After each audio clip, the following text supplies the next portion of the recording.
welcome. I'm Masood Raja, and in this video, I'm taking just a few moments to introduce my new series on Paulo Freire's Pedagogy of the Oppressed. Now, what I'm hoping to accomplish in this new series is to read the book along with you, paragraph by paragraph, word by word, and then share my understanding of the text with you. I believe this is one of the most important books for any teachers or scholars of humanities, but also other branches of literary studies and knowledge production, because it teaches us how to understand the important role of pedagogy, not just in delivering knowledge content to our students, but also in enabling ourselves, our students, and those who study with us to claim what Freire would term as their full humanity. And also to learn the beginning of the huge field of critical pedagogy. So because of all these reasons, I've decided I'm going to read this book, share my ideas with you, and see how it goes. Now, what I highly recommend is that you either get an online version of the book or a hard copy of the book and read along with me. There is a link in the description to the edition that I'm using on Amazon. It's the 30th anniversary edition. And if you read from that edition, then we can follow the page numbers, but any edition would do. My hope overall is that after we have finished this long journey of reading one of the most significant 20th century books, maybe you, me, and everyone else who watches these videos will understand teaching and learning from the oppressed, from those whose dreams and hopes and aspirations are already under the control of their oppressors or those above them. But maybe we'll also learn our own oppressive tendencies and how to forestall them, how to eradicate them from ourselves, so that we can also perform along with our global and local others the kind of humanity that is based in love and understanding and compassion. So with these few thoughts, I will probably post 1 or 2 videos every week, and I welcome you all to join me in this reading and, discussing venture. And I hope you will share these thoughts with others. And if you have any questions, as always, you can post them in the comments, so you can send them directly to me. And also, if you would continue to be a part of this project of the post-colonial space, please do subscribe below, and I'll be happy to see you as part of this virtual learning environment. Thank you so much, and I'll see you next time. Until then, peace and love.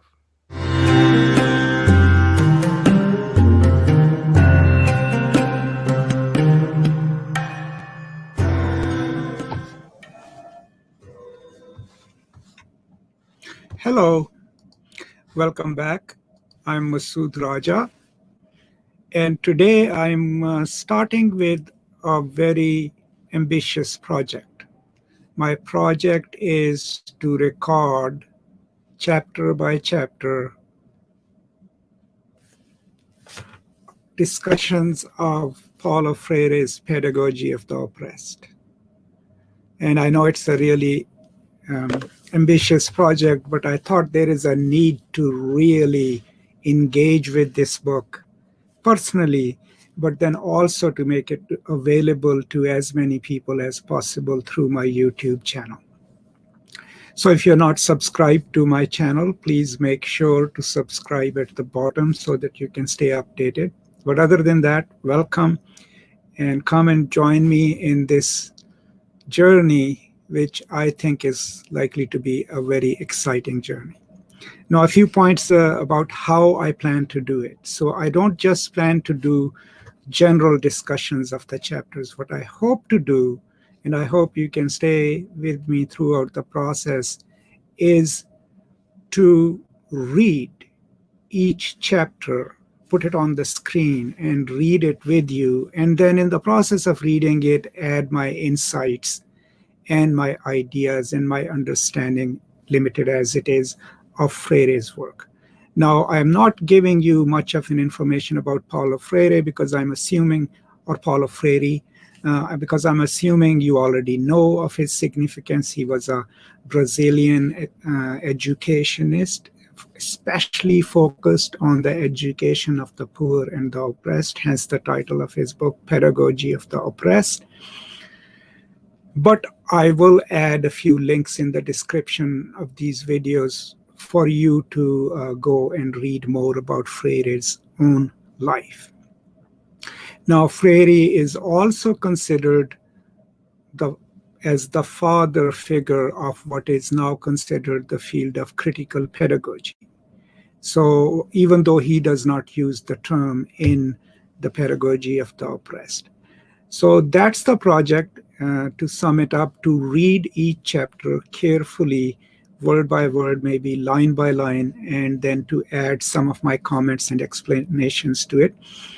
And then hope that you will have more questions and more points to add to this discussion. So here is to my plan, and I'm going to put chapter 1 right there on screen. You can read it alongside of me, or, if you have the book, you can read it yourself. So here is how he starts. Chapter 1, the pedagogy of the oppressed. And the first paragraph. While the problem of humanization has always, from an axiological point of view, been humankind's central problem, it now takes on the character of an inescapable concern. Concern for humanization lead at once to the recognition of dehumanization, not only as an ontological possibility, but as an historical reality. And as an individual perceives the extent of dehumanization, he or she may ask if humanization is a viable possibility. Within history, in concrete, objective context, both humanization and dehumanization are possibilities for a person as an uncompleted being conscious of their incompletion. So from the very start, there's a certain binary structures to it. There are certain assumptions that he is making, right? He has a certain, one could call, romantic idea of being human, right? So that's the humanistic aspect of Freire's thought, that at the core of all of us is there that centralized humanity. A lot of post-structuralists and others, people like us, will have a problem with that assumption about humanity, like a natural inborn humanity. But what he's saying is that there are two competing ideas of humanity in an agonistic relationship. There is humanization, which, according to my understanding of Freire, is something innate. We all desire our self-actualization, becoming fully human. So that comes from, the works of Maslow and others, right? Like the third wave psychoanalysis or psychology, that we attempt to self-actualize, right? And so that attempt to humanize ourselves is natural to us, according to my understanding here. But competing with it is the agonistic term, dehumanization, right? So our attempts to humanize ourselves always come in conflict with the dehumanizing forces in the world, right? And so that's the beginning. From the very start, what we understand is that people are aware of the dehumanization, and they are looking for possibilities for a person as an uncompleted being, conscious. So how do they look for humanizing themselves, right? Let's go to the next paragraph. But while both humanization and dehumanization are real alternatives, only the first is people's vocation. This vocation is constantly negated, yet is confirmed by the very negation. So let's stop there, right? So what is a vocation? Vocation is something that's not forced onto you. Vocation is something that you naturally or personally aspire to. So if we were going to call humanization a human vocation, we can generalize it and assume that all human beings aspire to perform their humanity, and hence humanization is not unnatural, right? It's the natural state of being human and aspiring to be fully realized humans, right? Dehumanization, on the other hand, according to Freire, yet it is how is it affirmed by the negation? Because the acts of dehumanization presuppose the human, right, or the humanity, and all the actions, policies, and things done to withhold humanization then comes from outside. It's not necessarily a human vocation, but those attempts at dehumanization already acknowledge then that something such as humanization exists, right? It is thwarted by injustice, like humanization. What thwarts it? What stops it? Injustice, exploitation, oppression, and the violence of the oppressors. These are the things that thwart everyone's attempt at self-actualizing or humanizing themselves. Injustice, exploitation, oppression, and the violence of the oppressors. It is affirmed by the yearning of the oppressed for freedom and justice, and by their struggle to recover their lost humanity, right? So there is a certain degree of course, Marxian thought over here too, that there is this agonistic relationship between humanization and the forces of dehumanization. Humanization is a human vocation. It is natural to us. We all aspire to it. We all struggle for it. But standing against it are the forces of dehumanization. And how do they stop us from that self-actualization? That's Maslow's term, by the way. Are through oppression, through injustice, through force, and through the brute violence of the oppressors. So that already is creating another binaristic structure, that of the oppressed and the oppressors, right? Hence the book's title, Pedagogy of the Oppressed. So far, what we have encountered in the first two paragraphs is the two competing concepts or states of being, right? Humanization and dehumanization. Out of them, humanization is natural to humans. We all aspire to gain our full humanity. Dehumanization is enforced from outside, right? It's not natural. But all dehumanizing strategies directly or indirectly impede our acquisition of our full humanity, right? And that then creates these two classes of human beings, the oppressors and the oppressed.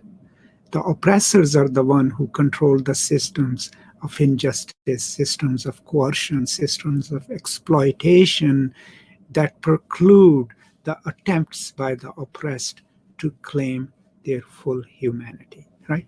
So just the first two paragraphs. I will move on to the next paragraphs. Okay, so in the third paragraph, he goes on to further elaborate on the concept of dehumanization. And I read, dehumanization, which marks not only those whose humanity has been stolen, but also those, though in a different way, who have stolen it, right, is a distortion of the vocation of becoming more fully human. Let's stop there. So dehumanization doesn't just mark the oppressed whose humanity has been taken over or overwritten, right? But in the process of doing so, the oppressors themselves become dehumanized. So we must apply this slightly differently to both the constituencies of oppressors and the oppressed, right? Because those who have stolen it, according to Freire, have also lost their humanity. And it is a distortion of the vocation, of course, distortion, because the vocation is to be a fully realized, completed self, right? So any impediment to it would be a distortion, and dehumanization is a distortion to that. Now, this distortion, and I'm reading, occurs within history, okay? But it is not an historical vocation. Remember, it occurs in history, but it is not a historical vocation automatically means that it is imposed. Had it been a vocation, it would come naturally to us. So dehumanization, practices of dehumanization is historical, it's material, it happens in the world, but it is not vocational, it is enforced. It may be artificial because it is imposed from outside. That's what he means, that it's not a vocation. Sorry, not a way. Indeed, to admit of dehumanization as an historical vocation would lead either to cynicism or total despair. How? Think of it this way.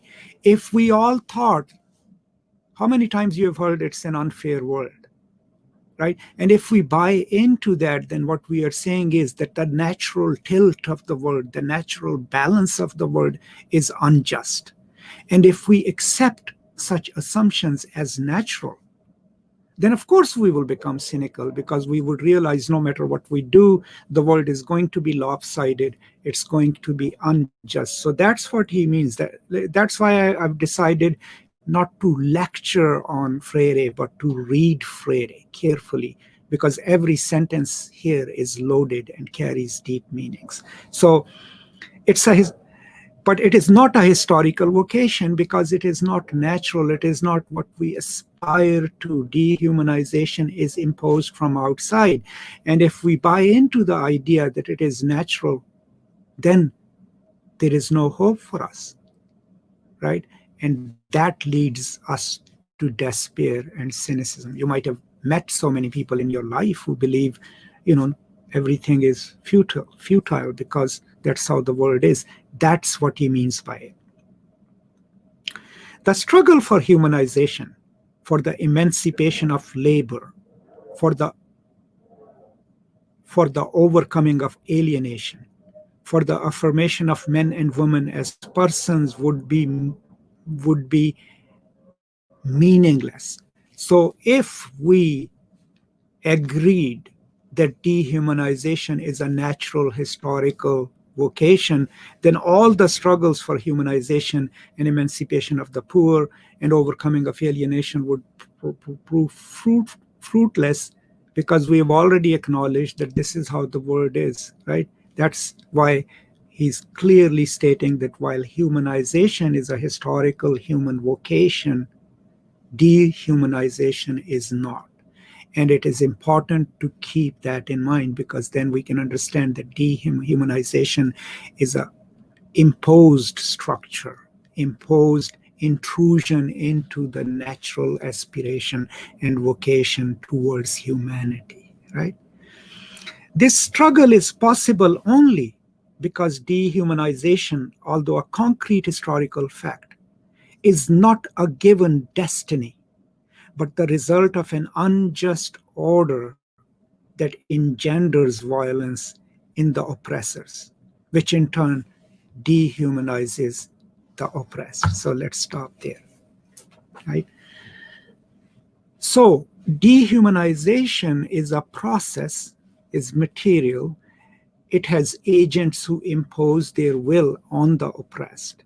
And acknowledging that then creates a possibility for the oppressed, right, to develop strategies, to learn to challenge the injustices. And you can only do that if you believe, if you have faith that the natural telos of our human existence is for each one of us to claim our full humanity, and that any impediment to it, any blockage to it, is not part of the natural processes, but that it's imposed by powers that be, by the elite, by the oppressors, right?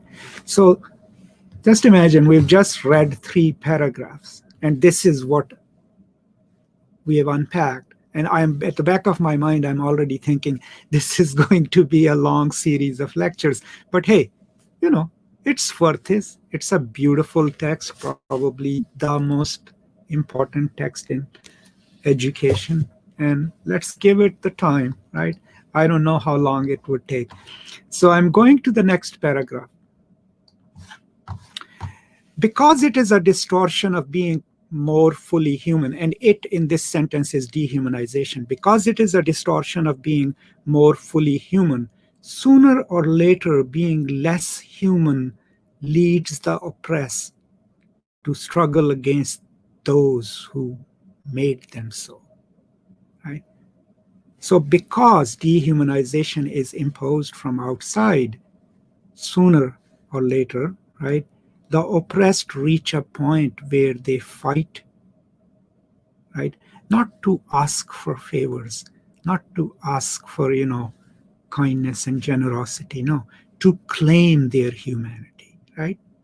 And to claim that they are fully realized human beings, right? And this struggle is between the oppressors and the oppressed, right? So that's the binary structure. But he's really careful in how he theorizes it, and we'll get to that in a minute. In order for this struggle to have meaning, the oppressed must not, in seeking to regain their humanity, and this is the important point, Deleuze and Guattari try to answer this, right? That was the biggest problem in revolutionary politics in Marxism as well, how to make sure that the oppressed, when they are victorious, do not become oppressors, right? And Freire not only cautions us about this, but he also teaches us how we, or the oppressed, how do they become the oppressors, right? Because it is a distortion of being more fully human, sooner or later, being less human leads the oppressed to struggle against those who made them so. Okay? In order for this struggle to have meaning, the oppressed must not, in seeking to regain their humanity, and in parentheses, which is a way to create it, become in turn oppressors of the oppressors, but rather restorers of the humanity of both. And this is a crucial point in Freire. Remember, we are just on paragraph 4. That there is a continuous struggle. There would reach a point in the lives of the oppressed, and we will learn how, right? How do they reach that realization? Where they will rise up or fight their oppressors to regain the withheld humanity, to regain humanity that they can claim, that they can lay claim to. But Freire cautions us here that in the process of doing so, what must be kept in mind, right, that the oppressed are not just freeing themselves, not just becoming human themselves, right, but they're also winning humanity for the oppressors, right?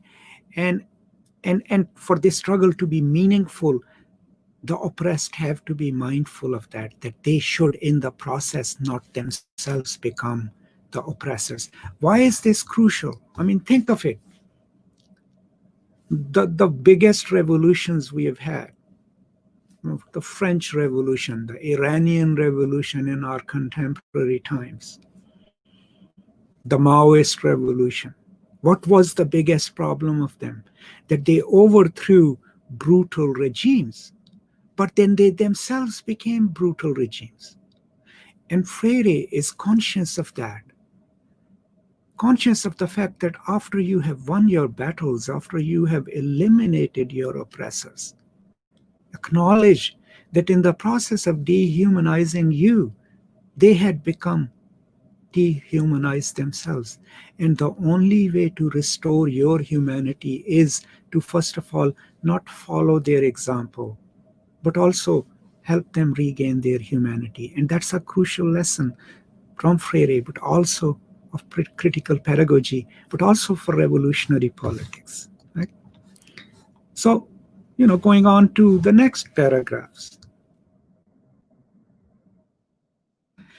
Because it is a distortion of being more fully human, so we have already discussed this paragraph. This then, and I'm reading, is the great humanistic and historical task of the oppressed. We've already learned that the main project of the oppressed is to claim their humanity. In the process of doing so, they must also keep in mind that they should not become the oppressors themselves, that there are two competing elements, humanization and dehumanization, in a struggle, right? Almost ontological conditions. One is natural humanization, the other is imposed. That there is a group oppressed upon whom the oppressors write the text of their oppression, right? That the oppressed then at some point must rise and fight for their humanity, but in the process of doing so must not become the oppressors themselves, right? And this then is the great humanistic and historical task of the oppressed. What? To liberate themselves and their oppressors as well. So the project of humanity for the oppressed isn't just to seek and wrest their humanity, but in the process of doing so, right, to free their oppressors as well from their own self-dehumanization. That's the crucial thing to keep in mind. The oppressors, and I'm reading again, who oppress, exploit, and rape by virtue of their power, cannot find in this power the strength to liberate either the oppressed or themselves. And naturally, because they are the ones who are maintaining that order, right? Only power that springs from the weakness of the oppressed will be sufficiently strong to free both, right? So the catalyst, the change, cannot come from the top. We cannot expect it from them. They have created the system, right? It works for them. The change must come from those we consider the most oppressed, the most humble, because they have lived in it, right?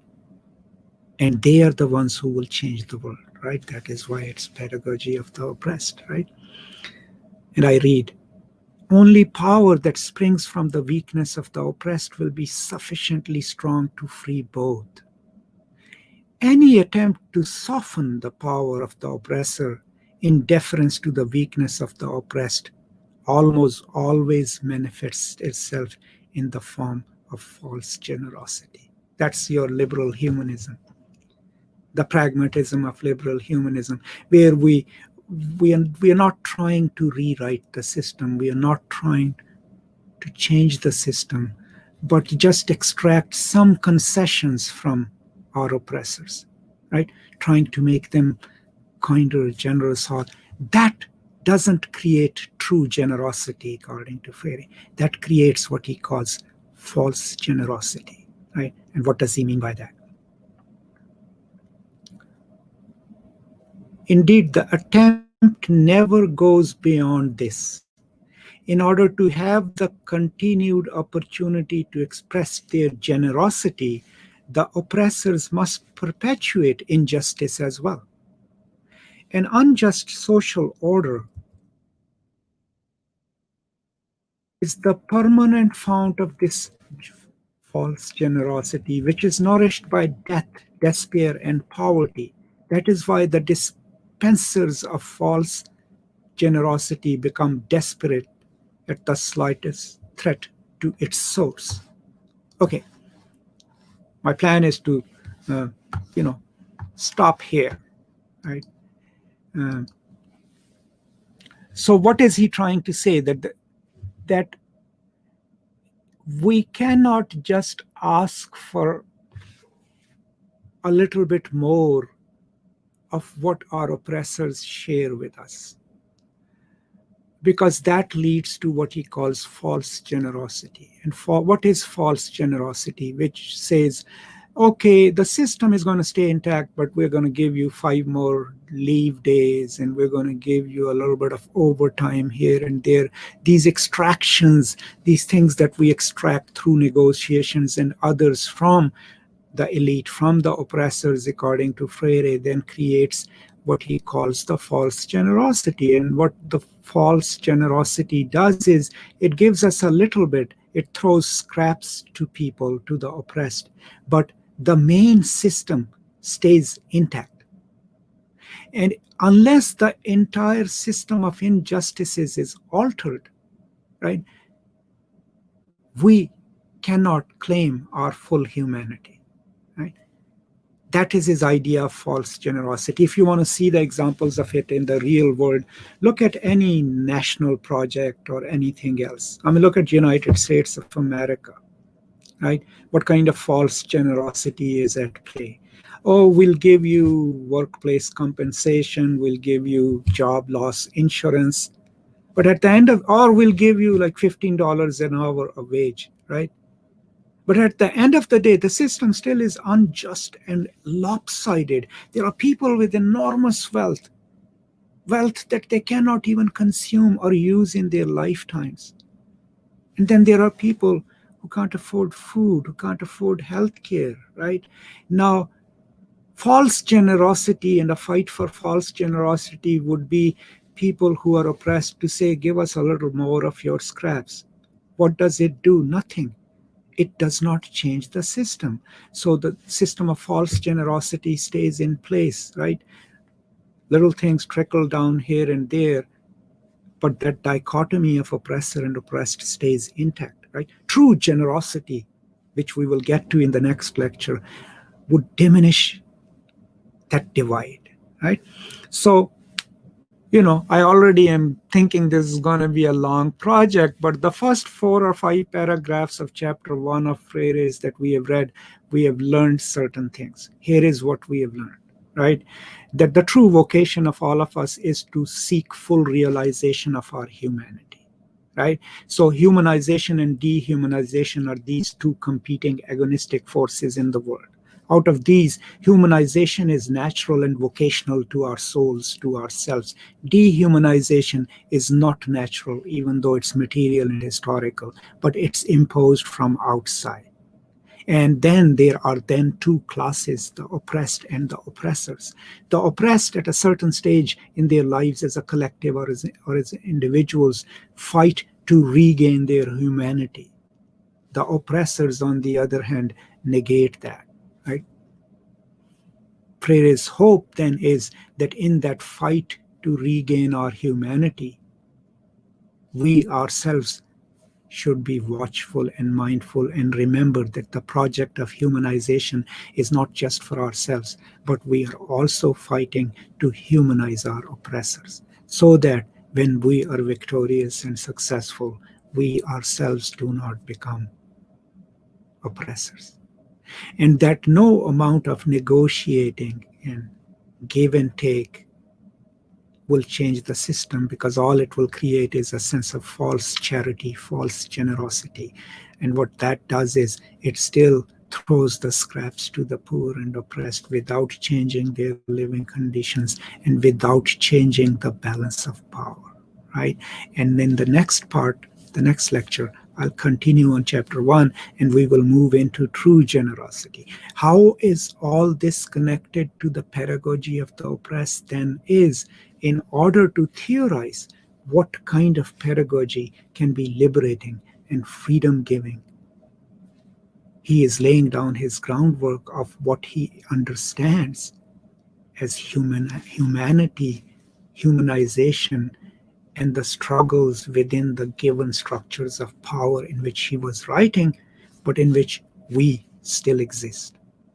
So, these are my thoughts in this very first lecture on venturing into reading the Pedagogy of the Oppressed.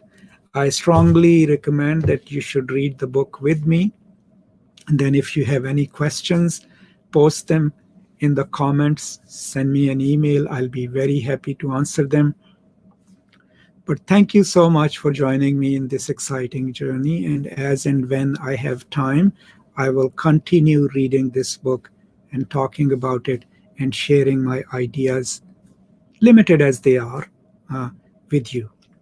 Thank you so much for joining me, and I will see you next time with the next conversation about Paulo Freire's Pedagogy of the Oppressed.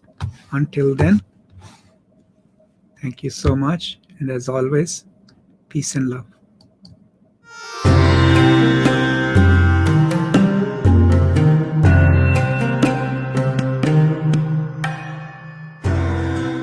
Hello, and welcome back. I'm Masood Raja, and today I will continue my conversation about Chapter 1 of Paulo Freire's The Pedagogy of the Oppressed. If you are joining us for the first time, please do subscribe to the channel so that you can continuously follow whatever comes up next. Now, the plan for this reading experience, as I had announced in my first video, is that I will read the book page by page, line by line, and then have a conversation with you. And as always, you're free to send me your questions, your queries in advance or in the comment section below the video. Now, in my last lecture, I had covered barely pages 42 and 43 of the book. And what we had learned there was that Freire is positing the world in which two forces are constantly in a competition, the forces of humanization and dehumanization.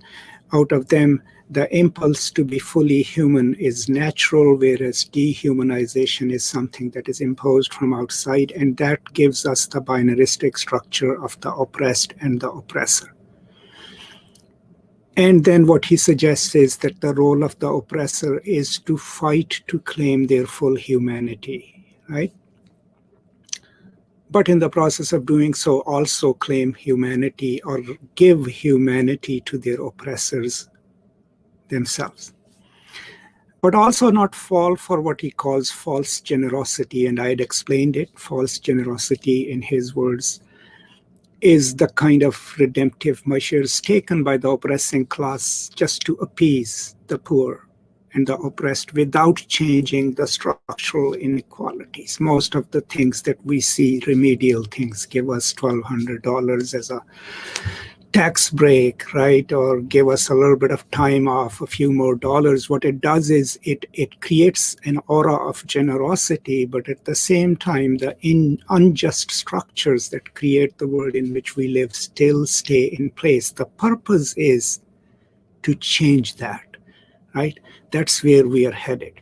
And so moving on in this part of chapter 1, I'm planning to cover from page 45 to 48, right? Let's hope that we can accomplish that. And I will put the text on the screen, and that way we can read it together. But I highly recommend that you get the book. It's available freely on the internet, but also on Amazon. The link to the book on Amazon is in the description. So reading on, the next paragraph, after he has talked about false generosity, he moves on to describing what he means by true generosity.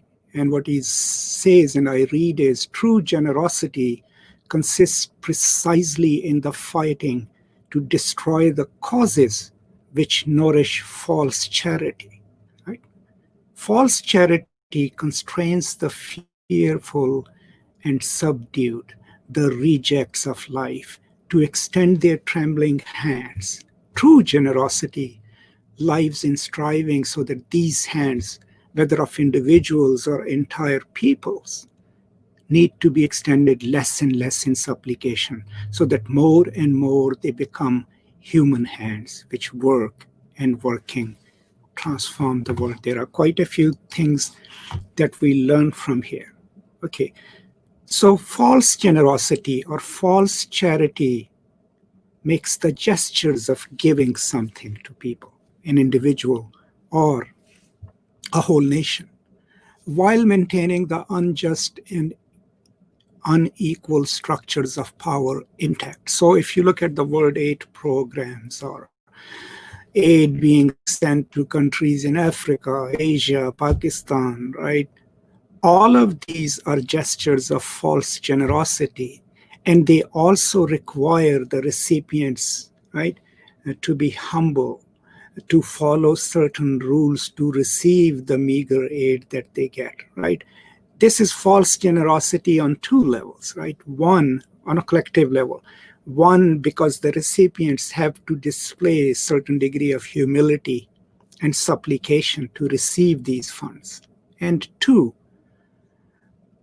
the distribution of this generosity, this help, this aid does not address the causes of financial and economic inequalities. I mean, if you look at the world, right, the countries in the developing world are trapped because of their debt, right? If you look at their budgets, the first line is usually servicing their IMF debt, right? So to really help them stand on their feet and develop and whatever, all that needs to be done as a first step is to eliminate the debt. But no, these nations, of the North Atlantic regions, every year they give like a little crumbs to these nations, but at the same time, the same poor nations are paying interest on the loans that they took in the 70s or 80s. So that is what he's talking about on a collective level. On an individual level, it would be you and me, just giving individual charity to one individual or one group, but still being part of the oppressing class, still being part of the privileged class, and not worrying about changing the system so that the system itself becomes just and so that it produces less poverty, right? So true generosity or true charity then is what that enables individuals and collectives to stand on their own feet, to earn their own living, to become active participants in life. So remember, they become human hands which work, and working transform the world. So there is a certain valorization of work here. I'm not going to debate Freire here, but the whole idea of homo faber, it comes from Marx too, right? This idea that we are productive beings, right? That's where this paragraph takes us. Going on to the next paragraph. This lesson and this apprenticeship must come, however, from the oppressed. So what does he mean by that? The lesson in true generosity, right? The lesson in transforming the oppressors into humans and transforming the false generosity, the false charity into true generosity and true charity. So this lesson and this apprenticeship must come, however, from the oppressed themselves and from those who are truly in solidarity with them. Two classes must bring this change about, right? The oppressed and then those who work in solidarity with them. So there is a room created here for class or inter-class communication, inter-class cooperation. As individuals or as people, by fighting for the restoration of their humanity, they will be attempting the restoration of true generosity. That's self-explanatory. Who are better prepared than the oppressed to understand the terrible significance of an oppressive society? Who suffer the effects of oppression more than the oppressed? Who can better understand the necessity of liberation? They will not gain this liberation by chance, but through the praxis of their quest for it, through their recognition of the necessity to fight for it. And this fight, because of the purpose given it by the oppressed, will actually constitute an act of love opposing the lovelessness which lies at the heart of the oppressor's violence. Lovelessness even when clothed in false generosity. Sorry, my screen went awry. So, first of all, this lesson of transforming the world from false generosity to true generosity must come from the oppressed. It cannot be top down. It can't be like university professors teaching us kindness and generosity while maintaining their own privilege. And those who work in solidarity for them. So there is some room for us professors to join the group. There is also a certain degree of acceptance of the real. That's a debatable point if you've read your Spivak and your Lacan, right? This idea that the oppressed, because of their lived material conditions, absolutely in Freire, are aware of their own oppression. Remember, that was a huge debate in Marxism. How do the workers come to learn of their own exploitation, right? So, if we applied like theories of ideology to this text at this point, it becomes slightly problematic. But the idea is that the struggle must be led by those who are experiencing this oppressive system so that we can transform false generosity into true generosity and true charity. 2, this transformation cannot happen through natural teleological processes. We can't just sit and wait for world to change. That is very important in Freire, right? The change will happen because of the praxis of the oppressed and their allies. So the change must be effected.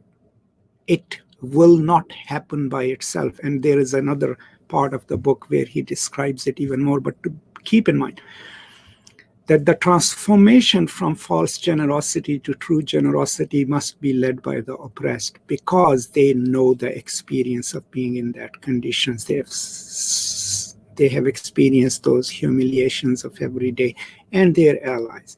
And that this change will also transform the oppressors. But this change cannot come automatically by itself, okay? It must be fought for. That is a very important point to keep in mind. So far, that is what we have covered, and we are still on page 45, I think. Yeah, 44, 45. Okay. And what will it do when that change happens? Right? When that change happens, it will transform a loveless relationship between the oppressor and the oppressed, right, into a relation of love. What do we mean by love, right? I mean, one aspect of it is that in love, when a transactional or cultural relationship is transformed from a loveless relationship to a relation based in love, then we are talking about, a community of equals, a community of sharing, a community there is no one who has power over those who have no power at all. So that's the transformation from a loveless system to a system based in love. But it will happen only when we fight for it, right? Going to the next paragraph.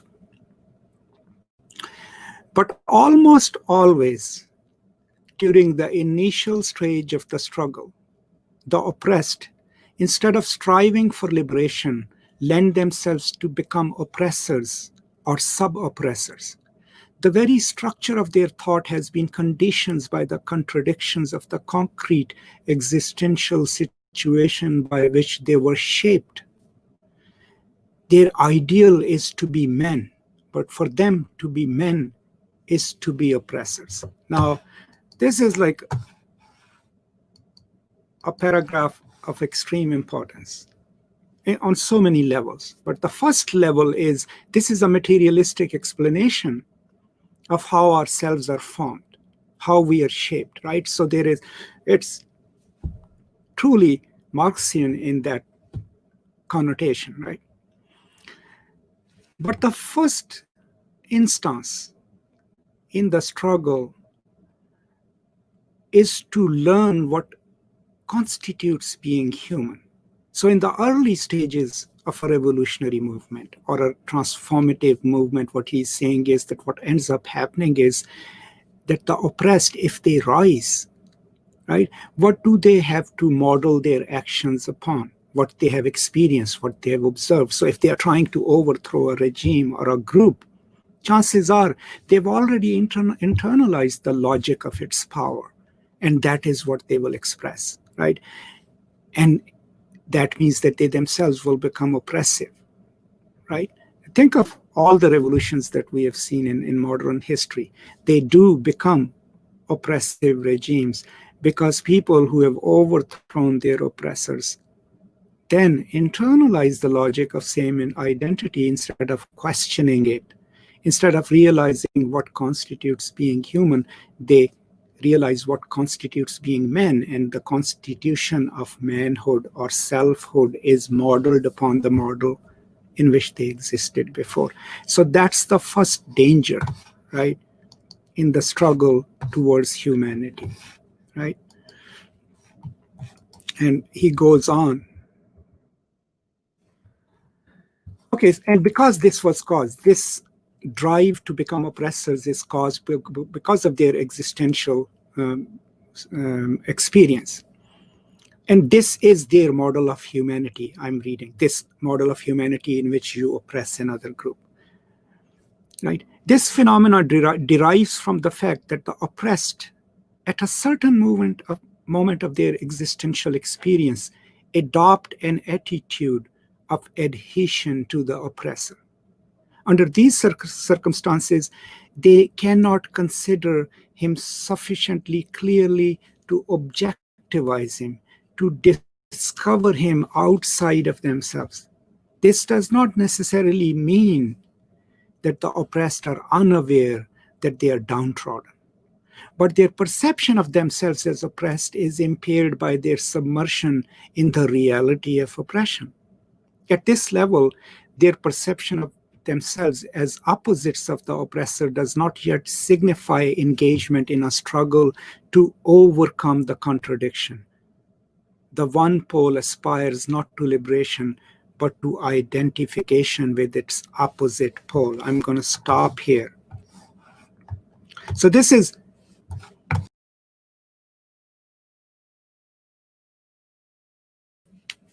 of the struggle. So if we understand the materialistic determination of identity, class, and individual and self, what he's trying to say is that in the beginning part of the struggle, the reason the oppressed model themselves on the oppressive model in which they have existed is because that model is what structured them. It's part of their self. That's the logic under which their individual and collective identities work. And they have not taken some time to dislodge that and look at it dispassionately, right? And analyze it and then understand this is how someone becomes an oppressor, right? And that is absolutely a necessary step in stopping one from becoming an oppressor. Other part is the adhesion to the oppressors. What does it mean? What it means is that in the process of their subjugation, as they live in their existential situations, their ways of thinking, their ways of feeling, right, are connected to the system in which they have existed, right? Sometimes that connection is not even just subtle, it's encouraged, it's inculcated. Look at all the oppressive systems, colonialism, racism, and everything. It always co-opts people, makes them a part of their project. That's why later in a paragraph he will tell you that this adhesion to the oppressor is what makes sometimes the overseers who are elevated from the group of the oppressed to monitor their own people sometimes tend to be more brutal than the slave owners themselves. Why? because they are caught in that logic of oppression, and now they are caught between their own people upon whom they have become overseers, and they are answerable to the master on whose behavior they are modeling their own behavior. But also to prove their usefulness to the master, they have to show them that they can be equally as brutal to their own people as, slave owners from another race or from another dominant group. So at this stage, in the early stages of the struggle, the fear is that the oppressed themselves would become oppressors. And part of it is because they are caught in the system, in the logic of feelings and thoughts of the oppressive system in which they exist, and that their feelings, thoughts, and loyalties may be imperceptibly or systematically are aligned to the system of the oppressor themselves, right? And towards the end of this paragraph, Freire uses the term contradiction, and there is a footnote there in the text too. Contradiction, whenever Freire uses it in that text, he's referring to the dialectical opposition between one idea or one material condition and other, and resolution of those contradictions, which happens in dialectics, is crucial. So because of this investment in the system of the oppressor, then at this level, and I'm reading again, their struggle to overcome the contradiction of the oppressor and oppressed, the one pole aspires not to liberation, but to identification with its opposite pole. So the one pole being oppressed and the other pole being the oppressor. In the beginning of the struggle, what he's saying is that in terms of how it unfolds, the oppressed are still identifying with the other pole, with the system of the oppressor. The question is, how do we change that? That's why we are reading Pedagogy of the Oppressed. That's why he is writing the Pedagogy of the Oppressed. And I'll continue reading. Now, in this situation, the oppressed do not see the new man as a person to be born from the resolution of this contradiction, as oppression gives way to liberation, right? For them, the new man or woman themselves become oppressors. I've already talked about it. Their vision of the new man or woman is individualistic. Because of their identification with the oppressor, they have no consciousness of themselves as persons or as members of an oppressed class. So there is an extreme lack of class consciousness, and class consciousness in terms of who created their class. It is not to become free that they want agrarian reform, and he's, of course, talking about his own context, right?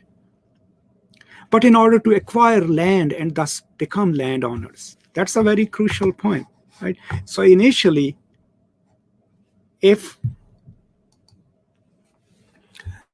let's say the peasants have risen, right? And what are their first demands? Not an equal distribution of land amongst everyone or equal distribution of resources. What they're aspiring to is to become like their masters, right?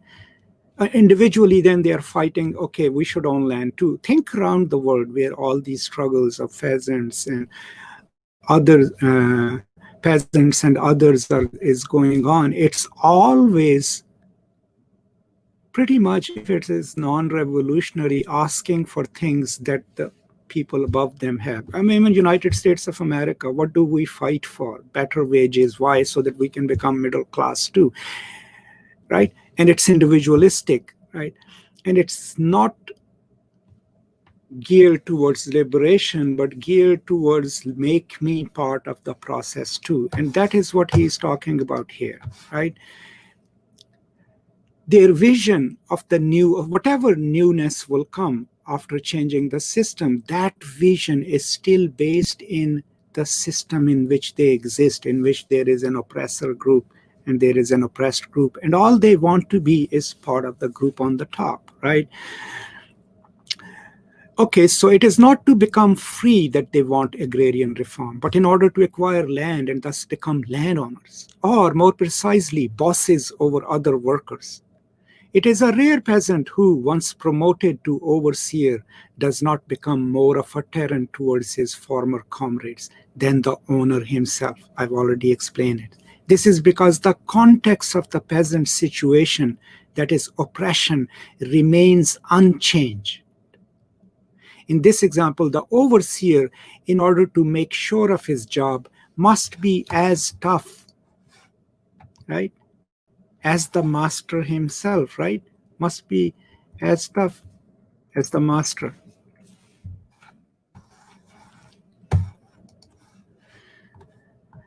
So, as the owner, right? Thus is illustrated our previous assertion that during the initial stages of their struggle, the oppressed find in the oppressor their model of manhood. Okay, so I think this already makes itself clear that in the initial stages of the struggle to reclaim one's humanity, an individual or a group of the oppressed people, while fighting, truly are not necessarily fighting to be liberated or free, but fighting to be like the oppressors, to have the material acquisitions like them, to have the privileges like them. And what Freire is teaching us in a way is that the transformative struggle, the revolutionary struggle, has to aim for more than that. And remember, what is that? What the purpose of this book and the purpose of the struggle is to create a system in which people can claim their full humanity, right? And full humanization. That is the purpose of the struggle, right? I'm going to go to the next paragraph.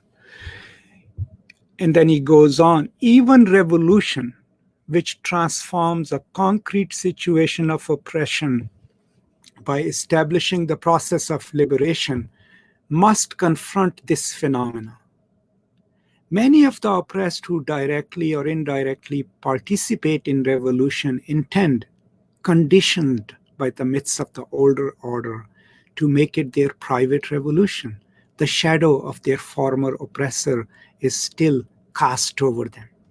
And I need not to explain much here. I mean, it's elaboration of the same point that in the initial stages of the struggle, even if it is revolutionary, what it is modeled upon is the logic of the oppressive system against which they are fighting, right? The question that he's trying to answer is, why is it that even when the oppressed rise against their oppressors, right, there is always a fear that they themselves will become oppressors? Remember, the project of liberation isn't just that the oppressed should claim their humanity, but that in the process they should also create conditions that humanizes the oppressors themselves, right? That is the struggle, right? The next paragraph. The fear of freedom, which afflicts the oppressed, a fear which may equally well lead them to desire the role of oppressor or bind them to the role of oppressed, should be examined. What is this fear of freedom, right? One of the basic elements of the relationship between oppressor and oppressed is prescription.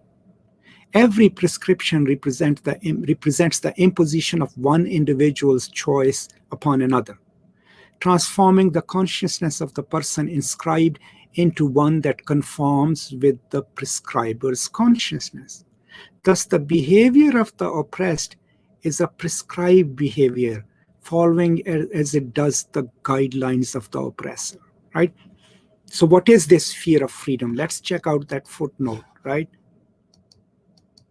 Let's see if I can reach it. But if not, I mean, of course, we can find it in the book.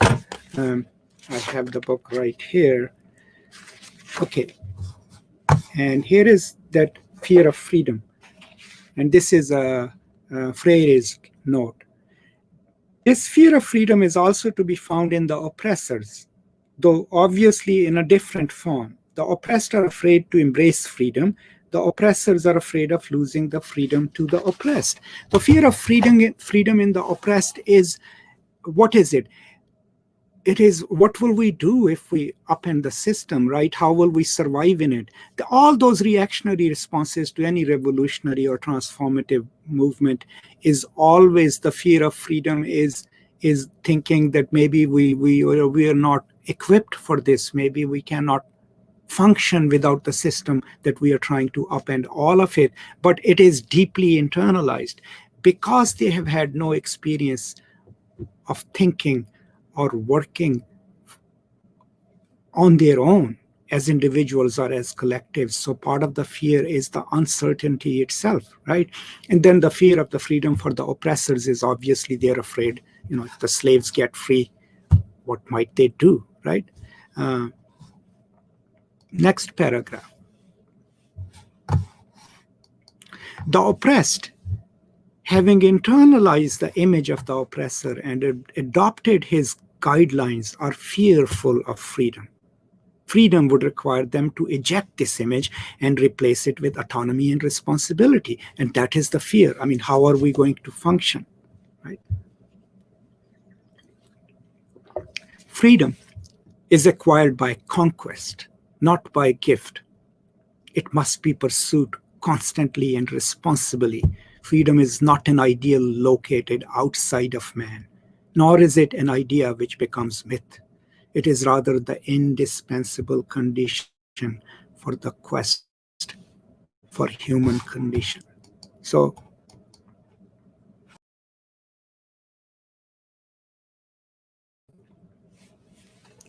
first of all, freedom is part of the natural drive of being human.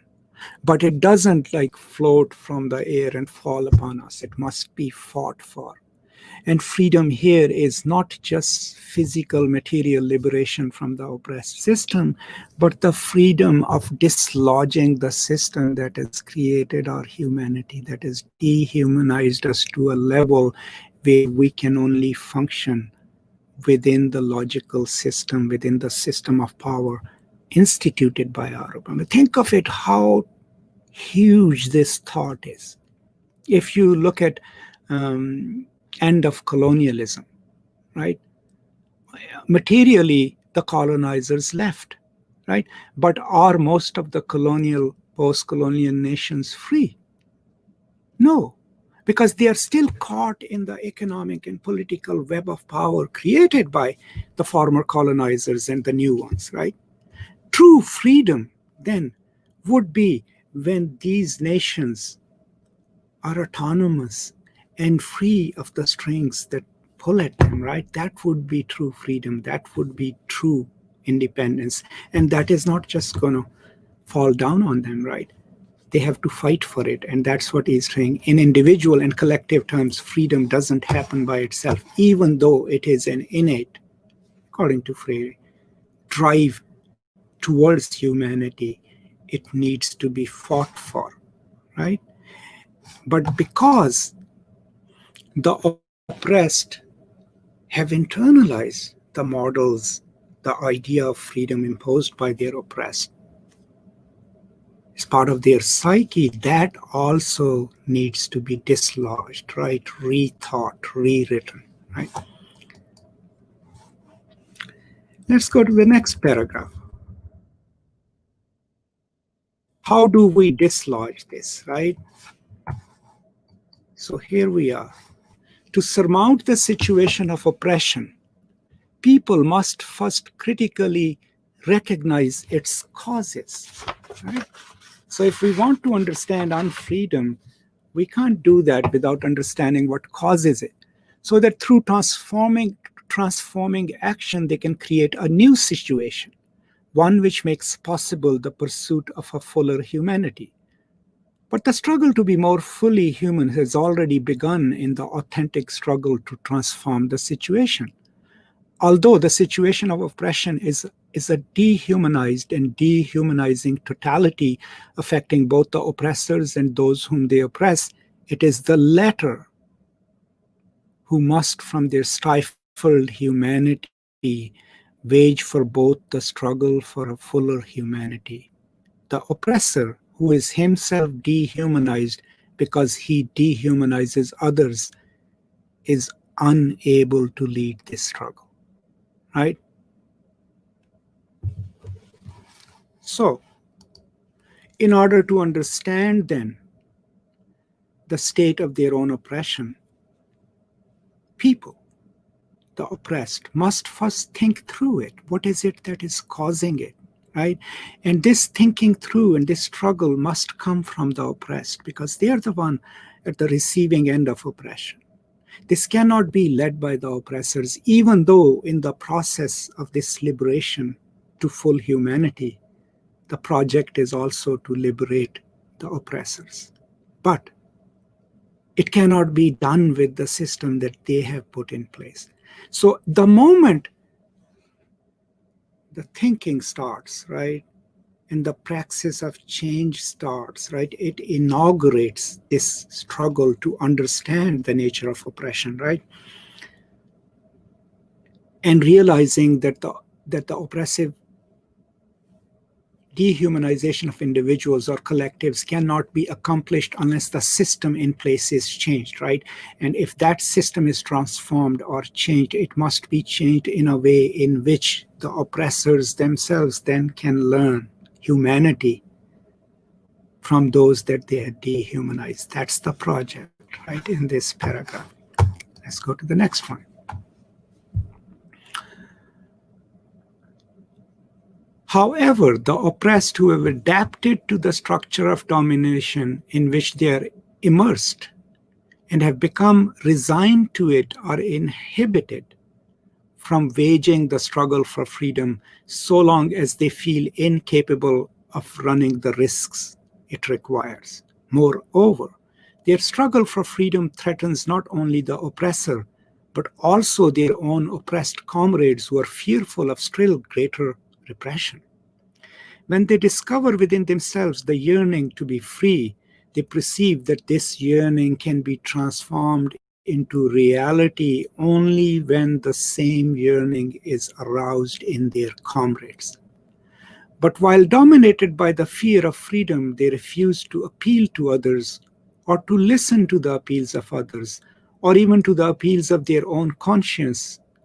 They prefer gregariousness to authentic comradeship. They prefer the security of conformity with their state of unfreedom to the creative communion produced by freedom and even the very pursuit of freedom. Right? So that's the first struggle, is that we can't think this path to freedom in individualistic terms, right? That the oppressed have internalized the logic of oppression themselves. So in the beginning stages of the struggle, the next big question then is how to make this into, a communal, a solidarity movement. Because there will be not just be objections from the oppressor class, but also from amongst the oppressed group, people who are too afraid of fighting for freedom, people who are invested in the system as it exists, right? All those Uncle Toms and everything else, right? How do you convince them to join the struggle? Because unless it becomes a collective praxis and struggle, this fight to realize full humanity, to be free, cannot be done individually, right? And it needs solidarity. It needs a form of collectivism. People must come together. And how do we do that? Because they are afraid of being free, of letting go of the system within the only system that they know. I mean, think of the freedom struggles, of post-colonial nations on a larger scale. I mean, there was always a group that was sympathetic to the colonizers because they had internalized the logic of that system and they had a privileged place in it. Then within the national struggles, even amongst the oppressed groups, there were some whose sentiments were aligned with the oppressors, because they were afraid that if these foreign oppressors go away, the native elite probably will not incorporate them in the system. So the freedom struggle needed to be egalitarian and needed to reach out to as many groups and constituencies as possible by promising them and convincing them that if they come together, the world, that the system that they will create, they will have, an equal place in it. These are not just theoretical struggles, these are realistic historical struggles, right? Okay. The next paragraph, the oppressed suffer from the duality which has established itself in their innermost being. And the duality is, of they being the oppressed and then the oppressors. They discover that without freedom, they cannot exist authentically. Yet, although they desire authentic existence, they fear it. They are not one and the same times themselves and the oppressor whose consciousness they have internalized. So the duality is they are living in an oppressed condition, but they are living within the logic of the world created by the oppressive system itself, right? And they have not yet figured out how to dislodge that. And so what do you replace it with? That's the fear, right? The conflict lies in the choice between being wholly themselves or being divided, between ejecting the oppressor within or not ejecting them, between human solidarity or alienation, between following prescriptions or having choices, right? Between being spectators or actors, between acting or having the illusion of acting through the actions of the oppressors, between speaking out or being silent, castrated in their power to create and recreate, in their power to transform the world. This is the tragic dilemma of the oppressed, which their education must take into account. And I'm going to stop here, right? Because we have reached the point of the book, right? The purpose is to claim full humanity, right? In this paragraph, what we are learning is that even in the process of thinking their own lived existential existence, right, there is this duality, there is this will to freedom, but it's overwritten by the text of the oppressor. And then there is a fear of erasing that text, because what do we do if we overthrow this system? How will we handle freedom, right? And how would we juxtapose our current situation with the possibilities yet to come? All these dualities, competing structures, an ordered system but oppressive, but the desire to be free, a system in which you have an assigned place, but a system in which you have the choice to be whosoever you want to be, that is connected to freedom. All of these questions, how to answer them then, right? The last sentence, this is the tragic dilemma of the oppressed, this duality, this struggle of how to dislodge the system and its writ upon one's soul, so to speak, right? This is the tragic dilemma of the oppressed, which their education must take into account. So from here on then, in the book, we're still at chapter 1, remember, what we will be reading or talking about or learning is how and what kind of education is absolutely necessary to do what? To educate the oppressed. That's why it's called the pedagogy of to educate them to do what, right? To claim their full humanity, to do that in a way that they themselves don't become oppressors, that in the process of liberating themselves, they also humanize their oppressors who, after all, by imposing a dehumanized system, must have lost their own humanity, right? How to overcome the fear of freedom itself, the fear of uncertainty, how to transform false generosity into true generosity, and how to lead all that with the praxis, thoughts, and actions of the oppressed themselves. To do that,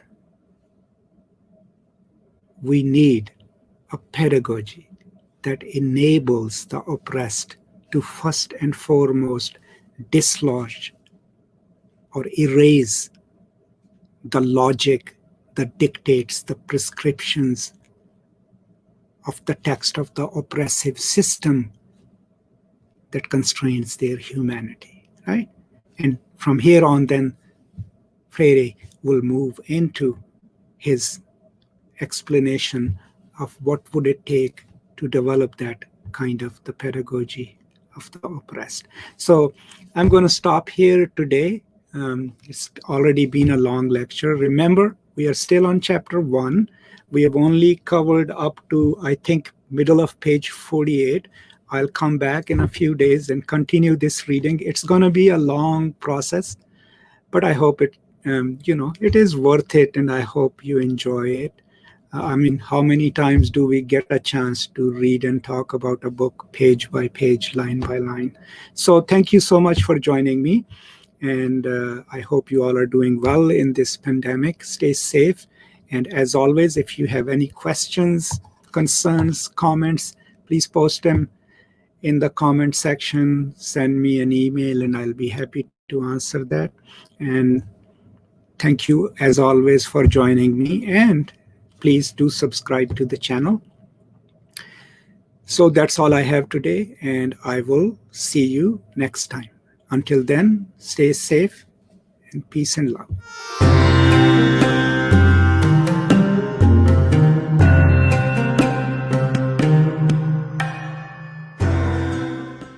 Hello, welcome to Postcolonial Space.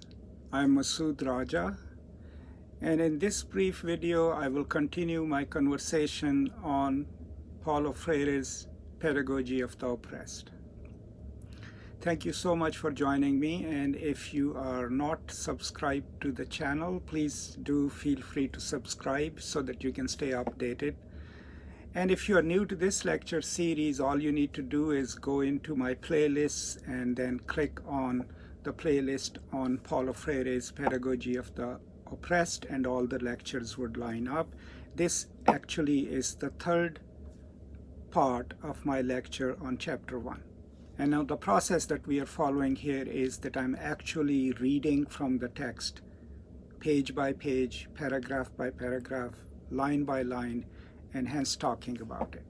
Now in the previous 2 lectures, we have already covered the sort of the binaristic structure that he explains of the oppressor and the oppressed, and the way he posits the human need to seek full humanization, which is, for Freire, a natural human tendency, and which comes against the unnatural outside forces of dehumanization.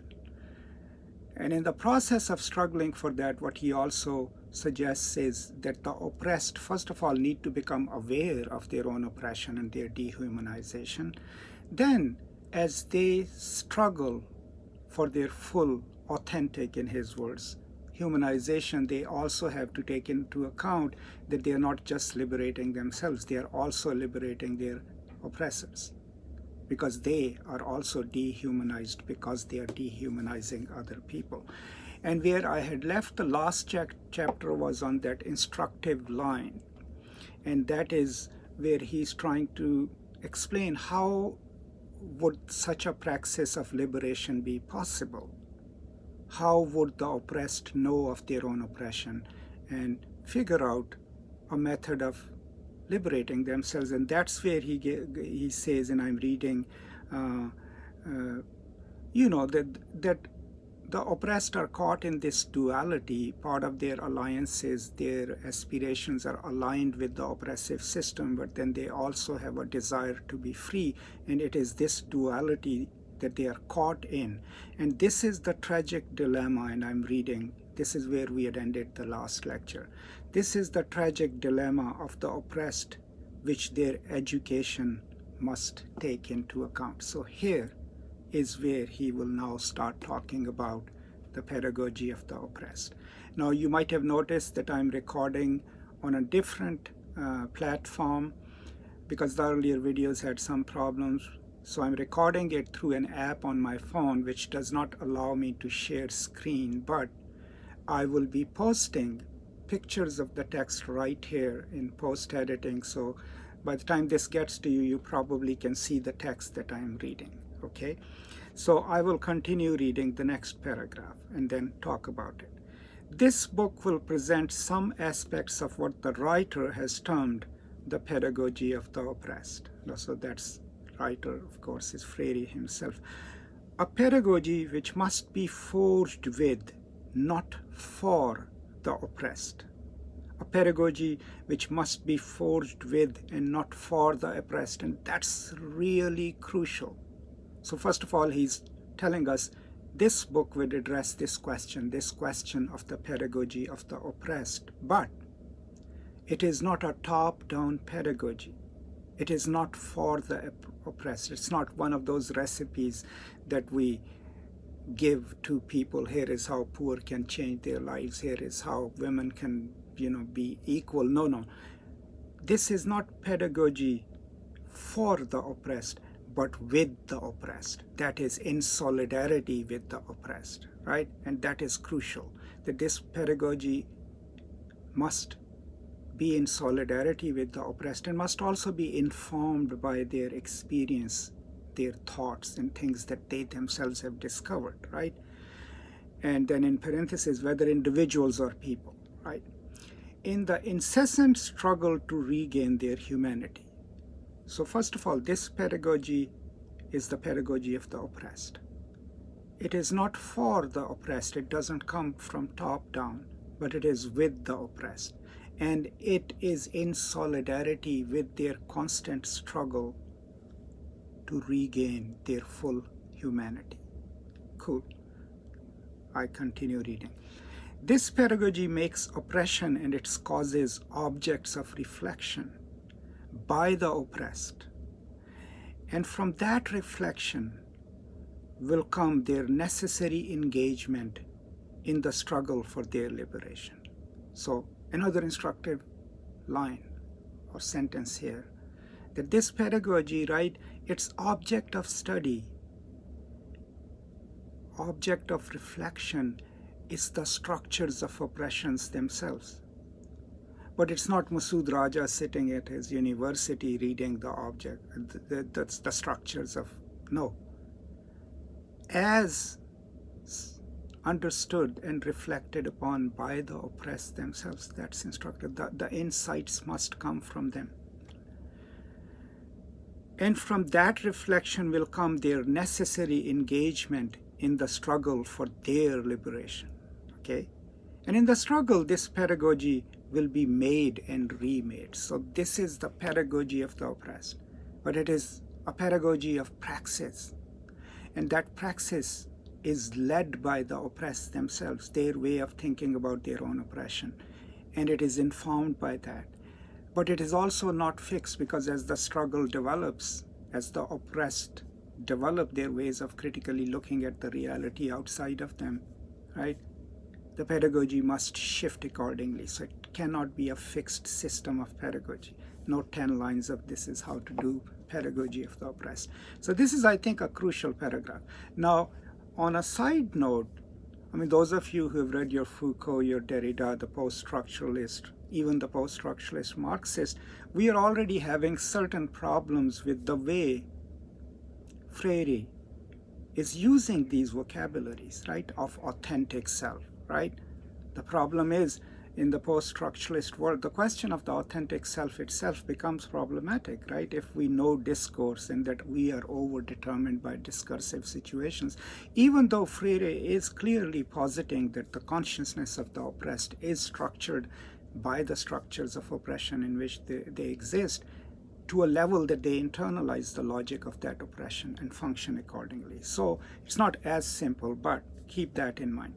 Another thing problematic is the experiential aspects of identity. Now, if you have read Can the Subaltern Speak or watched my series of lectures on it, if you have read, Lacan, we already know that the experience alone, we cannot access it without language and without the symbolic order. So the question of knowing things simply experientially is deeply problematic in post-structuralism, because that access to that is through language, through a discourse, through the symbolic order.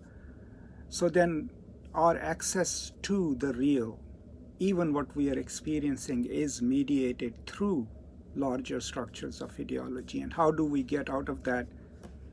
Probably this is not the place to answer it, but keep those complications in mind, right? So I'm not trying to oversimplify Freire, but these are the things that you, me, and anyone else who lives in a post-structuralist paradigm will immediately start thinking. Right? So we go to the next paragraph. The central problem is this. Okay. How can the oppressed, as divided, unauthentic beings, participate in developing the pedagogy of their liberation? Now, by inauthentic beings, what he basically means is that these are, and it's a very humanistic claim, that these are beings who are not reconciled with their self, with their own humanity, because their own sense of self even and their place in the world is overdetermined by the structure of oppression in which they exist. So the authentic self would then be which is reconciled with itself, right? And which is not overdetermined by the structures of power, structures of oppression that determine it. So that's some distinction to make. But how will they develop this pedagogy? How?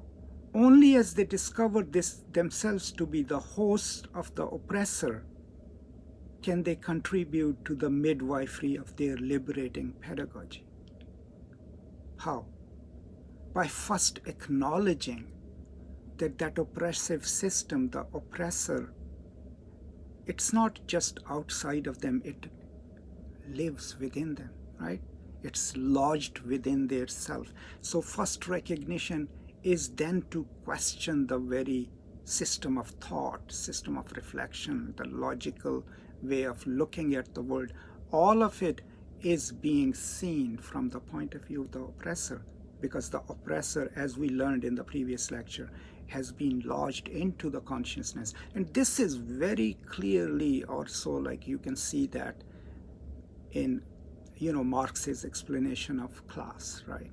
That, or Marx's idea of ideology, right, as this epistemological veil that makes the workers look at the world from the point of view of the dominant classes, because they have been overdetermined by the ideology of the dominant classes. So in that epistemological model of ideology, the purpose was to lift the veil so that the workers could actually see their own experience from the point of view of their own class interests. So this is a reworking of that, right? And I continue reading. As long as they live in the duality, they means the oppressed, in which to be is to be like, and to be like is to be like the oppressor, right? So the duality is that the question of being then for the oppressed is not being who they are, but being like someone else. Right? Because the identity that they inhabit is imposed from outside forces which they have internalized. So they are not necessarily being themselves, they are being like someone else, and that someone else is the oppressor, because that is the system within which they are performing that identity. So this is the duality in which the oppressed exists. So if they exist in it, how would they become aware of that? And next, how would then they develop a pedagogy that can liberate them, right? Cool. So I'll read again. A duality in which to be is to be like, and to be like is to be like the oppressors. This contribution is impossible, right? Within this duality, the contribution to a liberating pedagogy is impossible. The pedagogy of the oppressed, I'm reading, is an instrument for their critical discovery that both they and their oppressors are manifestations of dehumanization. So the project of critical pedagogy or pedagogy of the oppressed then is for the oppressed to realize that they are a product of an oppressive system. But not just they, that those who oppress them are also part of that dehumanizing process. So not only are the oppressed dehumanized, but in the process of dehumanizing them, of course, the oppressors themselves have been dehumanized too, and it is an acknowledgement of that. Going on to the next paragraph then. Liberation is thus a childbirth, and a painful one. The man or woman who emerges is a new person, viable only as the oppressor-oppressed contradiction is superseded by the humanization of all people. So this struggle of liberation, it cannot be reform only. It cannot just be surface changes. What he's asking for is rewriting the world, right? Re-establishing the social order in which that oppressor-oppressed dichotomy doesn't exist, right? And hence that is going to be a painful process. Painful process how? The oppressors have to learn not to be oppressors, right? And the oppressed have to learn to be free individuals and collectives, but at the same time take on the responsibility of liberating the oppressors too, and not become oppressors themselves in the process, right? Hence, it's a childbirth, it's painful, but it's also something new coming into the world, right? And it is viable only if the humanization project focuses both on the oppressed as well as the oppressors, because both are dehumanized in this unjust system. Okay, and I read.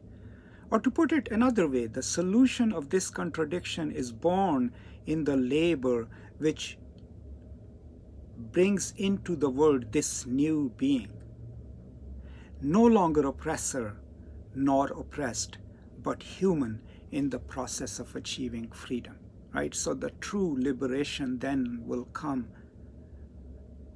when we and the oppressed and the oppressors have escaped that binary structure and created a new form of humanity, a humanity which is not defined by that duality of oppressor and oppressed. And that's a revolutionary idea in terms of education, because think of what we do in the world, what our leaders tell us, what our liberal professors, I'm one of them, tell us, right?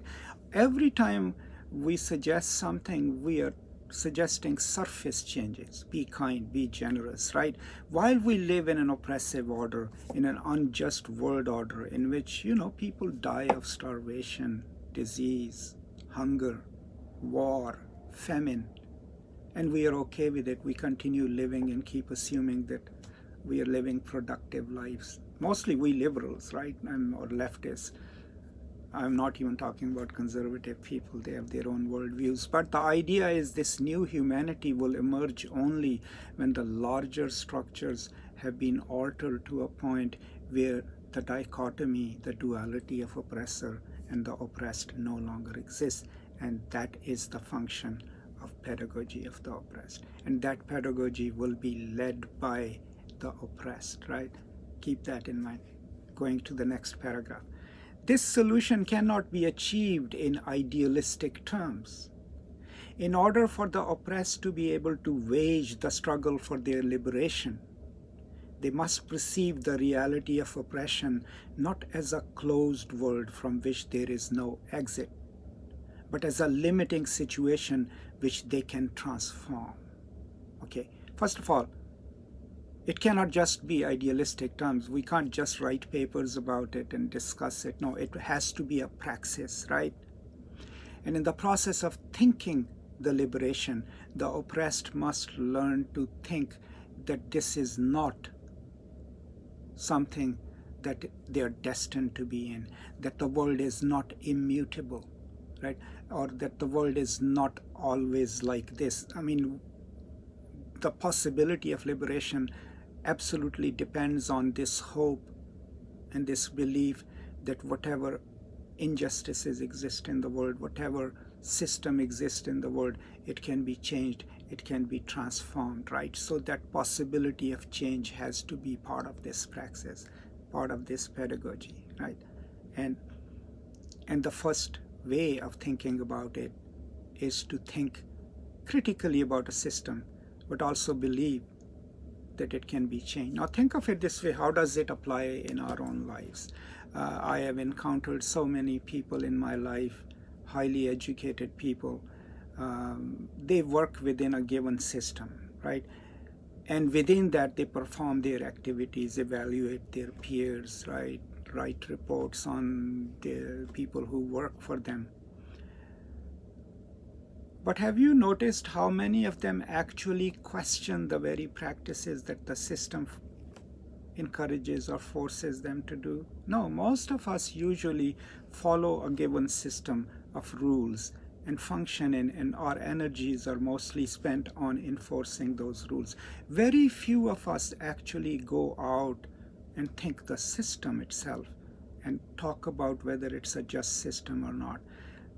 If you have been an education major in United States of America at any college or university, think back, what is it that they were teaching you? Were they teaching you to rethink the educational system? I'm pretty sure not. What they were training you through practicums, but also through classroom instruction, was how to perform within the given system that exists, right?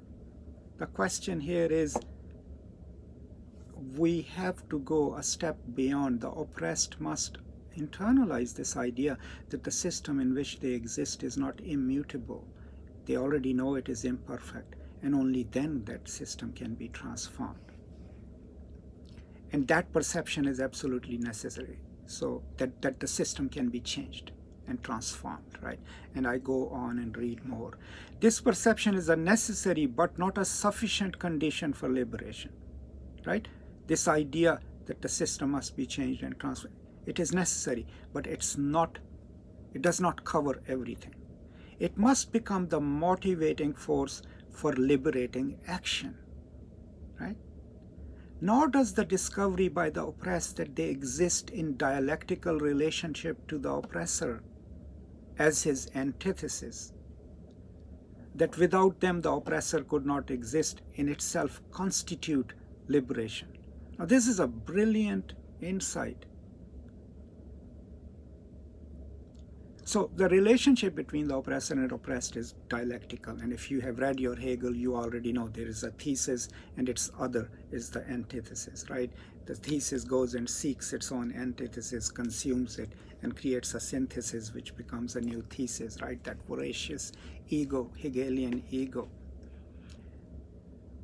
But the discovery of this dialectic is not enough, right? To claim that the oppressor needs the oppressed to define them is not going to change anything. And that's a very important point. Think of it, post-colonial studies, feminism, and others, Derrida. We have already read the claims that it's not the center that determines the periphery, it's the periphery that determines the center. The entire project of Orientalism and Said was the idea that Europe needed its global others, its colonies, right, to constitute itself. We already know it, right? But knowing that, has that led to liberation, right? No. Are all our academic debates about it and everything, why doesn't it? Because it lacks praxis, right? There is no politics that is informed by that and then goes and alters the world. And that's the point that he's talking about, right? That this discovery alone is not going to be, this discovery of this idea that the system must be altered, must be transformed, and that the oppressed exist in this dialectical relationship with their oppressors, knowing that alone is not going to change things, not going to achieve liberation. So what is? And he says, the oppressed can overcome the contradiction in which they are caught, the contradiction of being oppressed. Part of that contradiction, when he uses that term, it already assumes that dialectical relationship. Caught only when this perception enlists them in the struggle for freedom, to free themselves, right? So knowledge is one component, reflection another, knowing how the system is arrayed. What is the dialectical relationship with between the oppressed and the oppressor is the beginning point. But it is not complete in itself. It must be guided by struggle to freedom, right? And a pedagogy of the oppressed, right, will focus on that. how to develop it, how to learn about it, how to construct a pedagogy of the oppressed that is based in praxis, right? Works towards liberation of individuals and collectives, but also liberation and humanization of the oppressors themselves, right? And this is how far I can go on page 49 today, but let me read another paragraph maybe, and that will be good for us. So the next paragraph, the same is true with respect to the individual oppressor as a person. So it's true, this logic, of liberation is true for individual persons as well. So just as it applies to the oppressed, it also applies to the oppressors. Discovering himself to be an oppressor may cause considerable anguish, right? Just as when the oppressed individual or collective discovers that they are oppressed, it leads them to reflect upon the system itself or their own condition in it. The same rules apply to the oppressor. Discovering himself to be an oppressor may cause considerable anguish, but it does not necessarily lead to solidarity with the oppressed, right? I mean, you can read so many accounts of the British liberals and others, the colonizers, who actually acknowledge that the colonial system is an exploitative system. It's brutal, right? But that alone does not change their own worldview, but absolutely does not lead them to change the world around them, right? It may cause them maybe some moral quandary. I mean, think of all the American revolutionary politicians whom we quote and cite, right? But they were also slave owners. So on one hand, they were great scholars, right? And they understood the inhumanity of the system in the South, right? But that didn't encourage them to take the ultimate step of saying, if slavery is wrong, I shouldn't own 400 slaves, right? But that anguish was there, how the slaves were mistreated and all, right? That alone doesn't solve the problem. Discovering himself to be an oppressor may cause considerable anguish, but it does not necessarily lead to solidarity with the oppressed. Rationalizing his guilt through paternalistic treatment of the oppressed, all the while holding them fast in a position of dependence, will not do, right? So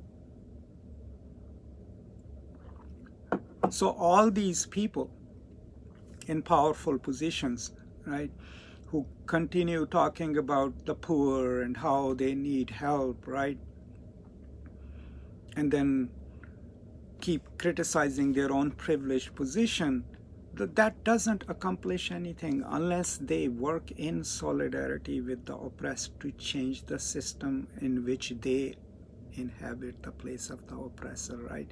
So there is like a wonderful critique of bourgeois liberalism here, okay? The kind of bourgeois liberalism that will have us read poetry and go and watch operas and things and assume that simply because we patronize art, we are somehow better than our conservative brothers and sisters. And I'm saying this as a leftist liberal myself, right? I'm guilty of the same feeling that we just do these cosmetic gestures, but never really question our place within the oppressive order of the world. And even if we question it, we rationalize it, right? Instead, we do false charity and false generosity that we already talked about. Okay. Solidarity requires that one enter into the situation of those with whom one is solidary, right? It is a radical posture. So if you are going to claim solidarity with the oppressed, you can't do it from your exalted position. No. Solidarity requires that one enter the house of the individual and group that you're in solidarity with, right? It is a radical posture.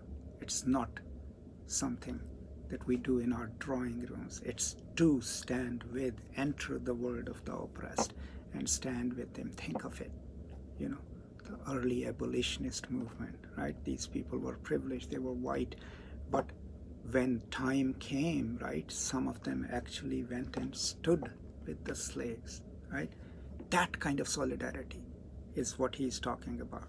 It is a radical posture. It is radical because you're trying to transform the world by actually leaving your place of privilege and entering the place of the other with whom you are in solidarity, right? That's why it's radical. And there is like a whole chapter on radicality itself. I have a brief lecture on it. You can watch it, but we will get to that as we read this more and more. If what characterizes the oppressed is their subordination to the consciousness of the master, as Hegel affirms, so that's master-slave dialectic in Hegel, you can read it. True solidarity with the oppressed means fighting at their side to transform the objective reality which has made them these beings for another. I'll stop here, right? So, true solidarity then on the part of the oppressing class is not necessarily just write essays about it and feel bad about it. It is to actually stand in solidarity with the oppressed, with your others, right? And then fight the system that have created them as this other, right? That has locked them in this master-slave dialectic, right? So this is Freire at his best, right? Having given us what the project of education ought to be, to humanize ourselves, that must be informed by the oppressed themselves, that the pedagogy that will do that is not a pedagogy for the oppressed, but it is pedagogy with the oppressed, and that within that, while the oppressed must dislodge the oppressive structures within their souls, so to speak, the oppressor must do that too. And that any kind of solidarity on part of the oppressor with the oppressed cannot just be theoretical, cannot just be idealistic. It has to be practical. It has to have a praxis in which they, in Freire's words, enter the world of the oppressed and stand in solidarity with them. So I'll stop here, and I hope this was useful to you. And any questions that you have, please send them my way, post them in the comments. And as I said in my previous lectures, the best way to encounter these lectures or benefit from these is, of course, if you read along. I'm using the 30th anniversary edition.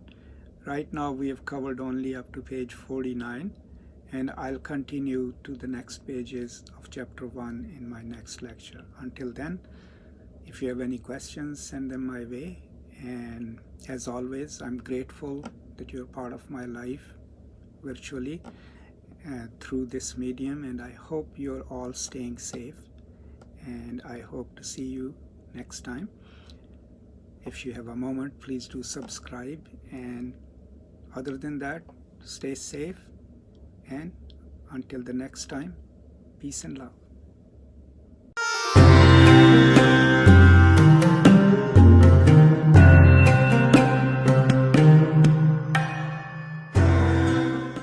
Hello, welcome to Post-Colonial Space. I'm Masood Raja, and in this lecture I will continue our conversation about Paulo Freire's Pedagogy of the Oppressed. Now, if you have followed these lectures chronologically, I had ended my conversation in the previous video on page 49. And until then, we have already gone through the dichotomous existence of the oppressed and the oppressor. What would it take to develop a pedagogy of the oppressed, and more importantly, that it must come from the oppressed, right?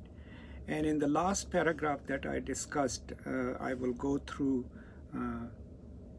the last few lines before I move on to the new one, where he suggests that it is a radical posture. What is a radical posture? Solidarity requires that one enter into the situation of those with whom one is solidary, right? And that is a radical posture, that we cannot work in solidarity with others from a detached position. We must enter the space where they live. And that is why it is a radical posture. And there is a whole section on radicality itself that I will talk about later. If what characterizes the oppressed is their subordination to the consciousness of the master, as Hegel affirms, true solidarity with the oppressed means fighting at their side to transform the objective reality which has made them these beings for another. So there are two important concepts here: objective reality and beings for another. Beings for another obviously is coming from Hegel, right? From his explanation of master-slave narrative, in which the master holds all the cards, is probably an autonomous being, whereas the slave, because his or her labor is instrumentalized, is being for the use of another. So being for another. And the objective reality, the concept of objective reality is really interesting, because objective reality is the reality as it exists, as we understand it in its totality, knowing that it's constructed by systems of power, right? And our understanding of objective reality as it is crucial, because what he's trying to forestall is the understanding of reality subjectively, because that's where ideology comes in, right? And there's a whole discussion of objectivity and subjectivity. But if we only understand the reality subjectively, then we are only understanding it from our own ideological position. That means that if I am part of the oppressed, and as Freire has already discussed, that one aspect of an oppressive relationship is that the oppressed internalize the system in which they exist, then if we are looking at it subjectively, we are still looking at it from the point of view of our oppressors, right? It's a very subtle reworking of Marxian concept of ideology. And from there, then, he moves on to the discussion of subjectivity and objectivity, and that is what I hope to touch upon in today's lecture. Hope you are enjoying these lectures and co-learning with me in these. If you have any questions, you can always post them. And as always, please do subscribe to the channel, because that allows me to stay in touch with more and more of you, but also you can stay on top of what's coming next and what is being offered. So on page 49 and 50, we start with, and I'm reading, the oppressor is solidary with the oppressed only when he stops regarding the oppressed as an abstract category and sees them as persons who have been unjustly dealt with, deprived of their voice, cheated in the sale of their labor. When he stops making pious, sentimental, and individualistic gestures and risks an act of love, right? So I'm going to stop here. Previously, he has already established that if you are in an oppressive class, the only way you can be solidary with the oppressed is when you enter their world. And we can only do that if we stop treating the oppressed as a category, as an essentialized group. It can even be a romanticized view of them, like the whole concept of noble savage, or assigning them all these, romanticized attributes and qualities. But no, acknowledging the oppressed whose world you are entering as those who have a voice, as those who have individual and collective identities, and acknowledging their degree of specificity, that's crucial, right? And then the engagement has to be a true engagement, right? An authentic engagement. It can't just be, pious statements and statements that say, oh yes, they are oppressed and we feel bad about them, right? No, The commitment has to be a transformative commitment, and that is why, it must risk an act of love, right? The relationship. What is an act of love, right? I mean, think of it in real life. An act of love is putting yourself at risk, right? Giving yourself to the other, right? And that's a risk, because when you offer yourself, your heart, metaphorically speaking, to the other, that act alone is risky, because you could be turned down, right? Your heart could be broken. But without that act of love, without that risk, without risking it, we can't change ourselves. We certainly can't change those we are trying to reach out to. So it can't just be sanctimonious statements that do not have a praxis, but actual entering the world of the other, through an act of love. So risk an act of love, and I'll continue reading. True solidarity is found only in the plenitude of this act of love, in its existentiality, in its praxis, right? So solidarity can't just be verbal, it can't just be from a detached place. It has to be in the world of those you are in solidarity with, and it has to take all the risks. It has to be an act of love, right? In all its manifestations, in its existential existence, in its praxis, right? And I keep reading. To affirm that men and women are persons, and as persons should be free, and yet to do nothing tangible to make this affirmation a reality, is a farce. Now, that is another crucial insight. I mean, think of it. In American political spectrum, both from the right as well as on the liberal side, people acknowledge that there is poverty in the world. People acknowledge that there is injustice in the world. To affirm it, the first step, right? But that alone does not make us in solidarity with the oppressed. That is not an act of love. So what happens on the conservative side, people internalize the logic that world is an unjust place, and people have their places in it, and they should learn to live with it. On the left, not necessarily far left, but on the liberal left, we just offer often platitudes, right? But true solidarity cannot be accomplished. It cannot be accomplished unless we offer something transformative, unless we have a praxis in solidarity with the oppressed that enables us to work towards transforming the oppressive statement, right? And that is crucial. I go on. To present this radical demand for the objective transformation of reality, to combat subjectivist immobility which would divert the recognition of oppression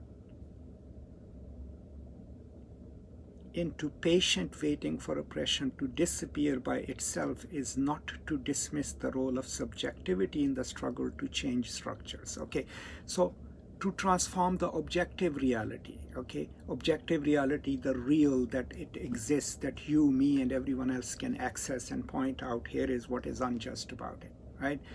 But what he's saying is we're not suggesting that you stop being subjective, stop looking from the point of view of your own subjectivity. I mean, the whole thing, what he's trying to highlight here is that subjectivity and objectivity cannot be sundered. They are two parts of the same self. The purpose is to transform our subjectivity, right? So that it's in solidarity with the subjectivity of the other, and then change the objective reality as it is, into something just, compassionate, right? So what he's saying is we cannot sunder, we cannot separate subjectivity from objectivity. And if we do that, that's a farce, that's a posture, right? This whole idea of me saying I will do objective scholarship, what does this actually mean? Is my subjectivity then rendered inert? No. When I am doing objective scholarship and not taking a stance on the politics, right? I am still a political being. My politics is written into my text. I am just using the vocabularies of objectivity, right? So to claim that somehow I can render my subjectivity inert in the process of writing objectively, it's a stance, right? In a way, it's a farce, right? So on the contrary, one cannot conceive of objectivity without subjectivity, okay? Because it's the subject that thinks objectively or attempts to think objectively or thinks about the objective reality from the point of view of subject, right? Neither can exist without the other, nor can they be dichotomized, right? Subjectivity and objectivity cannot be sundered, cannot be rendered into two separate parts. The separation of objectivity from subjectivity, the denial of the latter when analyzing reality or acting upon it is objectivism, right? So objectivism then is in the process of analyzing the world around us, denying the subjective impulses, right? And looking at it maybe from the place of the other, maybe, which is, some people would say is not possible, is objectivism. On the other hand, the denial of objectivity in analysis or action, resulting in a subjectivism which leads to solipsistic positions, denies action itself by denying objective reality. So the dilemma of just inhabiting a subjective position then is, right, that we become narcissistic. We just look at the world from our own point of view, right? And that has no room. I mean, what is solipsism? Inward-looking personality actions that force us to only think of ourselves, right? So if we are just being subjective, we are looking at the world simply from the ideology, from the place, from the discourse that we are in. So neither objectivism nor subjectivism, nor yet psychologism is propounded here, right, in this pedagogy, but rather subjectivity and objectivity in constant dialectical relationship. So we've already talked about what is a dialectical relationship. Dialectical relationship isn't I am this and you are that. You know, I mean, Hegelian dialectics already teaches us, and then even dialectical materialism is that, okay, if there is this thesis, right, here is its antithesis, but they might be different from each other and maybe two poles, but a dialectical relationship is a relationship in which this or this seeks the other, right? Now, in purely Hegelian terms, right, one thesis comes across its antithesis, right, consumes it, gets to know it, and then creates another thesis, right? Part of it is contained, part of it is not, but whatever is contained, that becomes a new thesis. A dialectical relationship then is this back and forth between two opposing concepts which connects them but doesn't merge them, right? But it's not necessarily just a simple dichotomous oppositional relationship. A dialectic by its very nature presupposes, you know, communication between the two poles, right? And I move on. To deny the importance of subjectivity in the process of transforming the world and history is naive and simplistic. So to just claim that I'm just going to be objective, right? It's because it's not possible, right? It is to admit the impossible, a world without people, right? If we are just saying that we will be objective, we are denying the very thing that makes us human, and that is our individual subjectivities, our collective subjectivities, right? And to inhabit a space where we just assume that we will not involve subjective understanding of the world or subjective feelings, then we might as well not have people, because as long as there are people and persons who are acknowledged as fully realized human beings, their subjectivities are part of the praxis and theory, right? This objectivist position is as ingenious as that of subjectivism, which postulates people without a word, right? So objectivity postulates word without people, right? And subjectivity, by centering my own subjective thoughts and actions, individualistic, presupposes, a word without people, people without a word. Word and human beings do not exist apart from each other. They exist in constant interaction, right? So the true reality of the word is that we exist in the world, we exist with it, the world exists with us. There is never a relationship where we are not part of the world. So Marx does not espouse such a dichotomy. Now he's going back to Marx. Nor does any other critical, realistic thinker. What Marx criticized and scientifically destroyed was not subjectivity, but subjectivism and psychologism. Okay, so I mean, if you look at Marx's critique in his early work and in the later works, right, especially the way he theorizes class, right, the entire basis of the theorization of class is that it's the material conditions that determine our consciousness, right? And if the material conditions determine our consciousness, that all those who share the same kind of material conditions will have, by and large, the same kind of consciousness, right? Thus constituting a class, right? So it's not the psyche that makes us together, it's the material conditions in the world, right? The objective reality in which we exist. But any kind of positing of an essentialized subjectivism that makes me who I am is what he challenges, and that's what he's talking about. Just as objective and social reality exists not by chance, but as the product of human action, so it is not transformed by chance, right? So here is where he's going with this, right? We can't, in one of the previous passages that I read, we can't sit and wait for the world to change.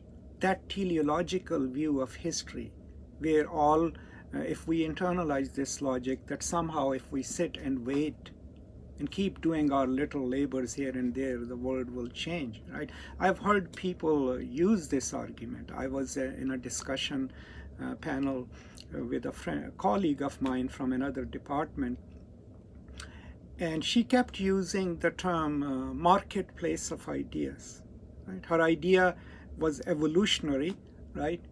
And Darwinistic, where what she kept suggesting is that if we let the ideas compete with each other, eventually the best ideas would rise, right? Which to me is like absolutely unacceptable. I mean, look around yourself. Look in United States. Are the best ideas winning, right? Is Donald Trump the best idea that we can come up with, right? Or the system that he espouses, the kind of politics that he and his followers have unleashed, right? No. So change does not happen over time by itself, because this objective reality in which we exist is not an accident, right? There's a certain mechanistic view of society right here, not an organistic view of society, but that's a different debate. Because the world in which we exist has been created, right, and it is unjust, and it has oppressors and the oppressed, right, it is not natural. The social has been constructed, and since it is a construct, it is developed by powers that be, it will not change by chance, but as the product of human action. Just as it was placed, the system, through human actions, right? It will not change evolutionary by itself, but only when people come together and try to change it, right? If humankind produced social reality, which in the inversion of the praxis, turn back upon them and conditions them, right? If we, the human, create our social reality, right, then it also constructs us. Then transforming that reality is an historical task, a task for humanity. So what we learn in this extremely rich paragraph then is that the objective reality is not natural, it's not an accident, right? It is part of historical processes, it's instituted, it's constructed, it's kept in place, its hierarchies are maintained, right, ideologically through force. So we no longer have the liberty of assuming that if we just kept doing what we do, follow orders, the world will change itself. No, it will continue in the same way, in the image of those who created it, right? So what that teaches us is that the world will change only if we transform it. And if we transform the world, then it will give us different kinds of subjectivities. That's very crucial to understand. There's really a materialistic understanding of collective and individual subjectivities. Why? We've already learned that the oppressed internalize the logic of the system in which they exist, right? In order to change themselves and their lives along with those of their oppressors, they must change the world, because the world, the material reality, shapes our consciousness. That was the dilemma, and this is slightly off topic, which Fanon had to deal with, right? Remember, in Wretched of the Earth, in Black Skin, White Masks, he talks about it, that when he's treating the Algerian Arab patients in his psychological ward, at a certain moment he realizes that he cannot heal them. And the reason he cannot heal them is because in order for them to realize and express their full humanity, the world in which they go back from the hospital must be changed, must be transformed. It must be transformed into a world in which they can feel whole. So what he realizes is that the colonial society in which these patients existed was actually the cause of their trauma. And he could fix those traumas in the hospital, but as soon as they went back to the society, the very society in which they were being released was the one that was causing those traumas. So in order to heal his patients, he realized he must change the world in which they are living. That's the same kind of argument here. And we are on page 51. I'll move on. And I'm reading. Reality which becomes oppressive results in the contradistinction of men as oppressors and oppressed. We have already established that. The later oppressed, whose task it is to struggle for their liberation, together with those who show true solidarity, must acquire a critical awareness of oppression through the praxis of this struggle, right? Here is the instructive term, right? So the objective reality in which we exist already has these two competing classes, the oppressed and the oppressors. Now, if the oppressed are going to change the world in which they live and thus transform their own lives, but also humanize their oppressors, they must acquire a critical awareness of the oppression in which they exist. That's the first step, right? One of the gravest obstacles to the achievement of liberation is that oppressive reality absorbs those within it and thereby acts to submerge human beings' consciousness. That's the biggest challenge. That was the biggest challenge for Marx and Marxists, right? How to transport the workers outside of the ideology in which they exist, because that ideology and its material unfolding is constructing their selves.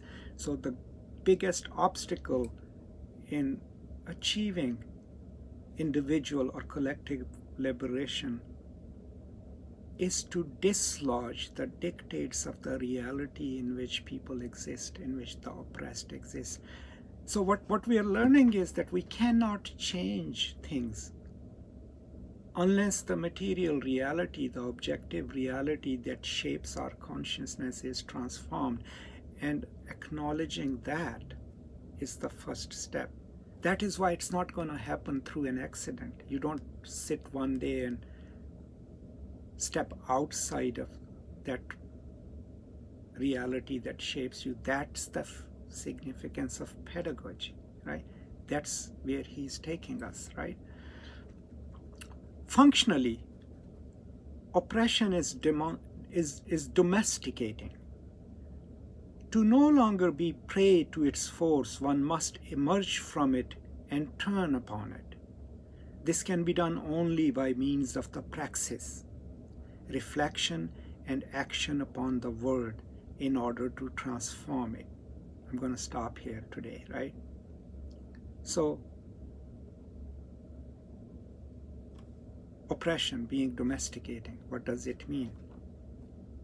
That it shapes us into submissive beings.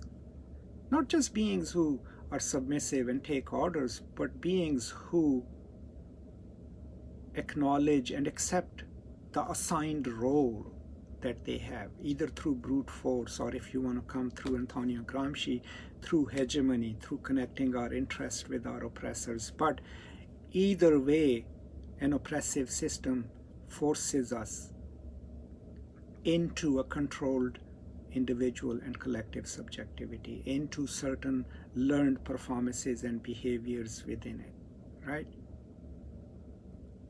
And to escape it, to undo the project of oppressive power, right, has to be a transformative act of liberation, has to be an act that undoes the logic, the power of the system in which we exist, if we first learn what the system is, right? And that, he says, can only be done by means of praxis, right? And praxis, for pretty much all the Marxists, but also for Freire, is a combination of reflection and action, theory and practice coming together become praxis. Praxis is not just, attacking the Bastille. It is also based in thought processes, reflection, right? So the way to develop this praxis of liberation then is to have the reflective identity that thinks the system through, and then be capable of actually, challenging the system itself. A combination of the two is what is praxis, and that praxis is absolutely necessary to change the system. Why do we want to change the system? Because it is unjust. What does it do? Because it is unjust, it fixes us into subjectivities, into submissiveness, into the kind of identities which internalize the logic of the power structures in which we exist. Task of the pedagogy then is to make us aware of that oppression, to then enable us to think through it as the oppressed, and then challenge it through praxis in order to transform it, right? Because unless we transform the unjust system, unjust objective reality itself, we cannot transform itself, because it shapes us, right? So these are some of my thoughts on chapter 1. Still, we are still on page 51. I think it's going to end up being a very long series of lectures, but I think it's worth it. So I'm going to stop here. If you have any questions, any concerns, please post them in the comments below, and or send them my way through email or text messages, whatever is easier for you. I am really grateful to all of you that you pay attention to, this work that I do. I have no, doubts about my place in the world, right? I know I'm an obscure scholar, on the margins of mainstream, whatever you want to call it, institutional power, or where I work also. But my purpose always is to share with you whatever little I know and learn from you in the process, right? And the only way I can learn from you is, if you comment and ask some questions and share your ideas. Okay, thank you so much. Um, as always, please do subscribe, and I hope you're all staying safe. I will come back with the next reading in this series, and until then, thank you so much, and peace and love.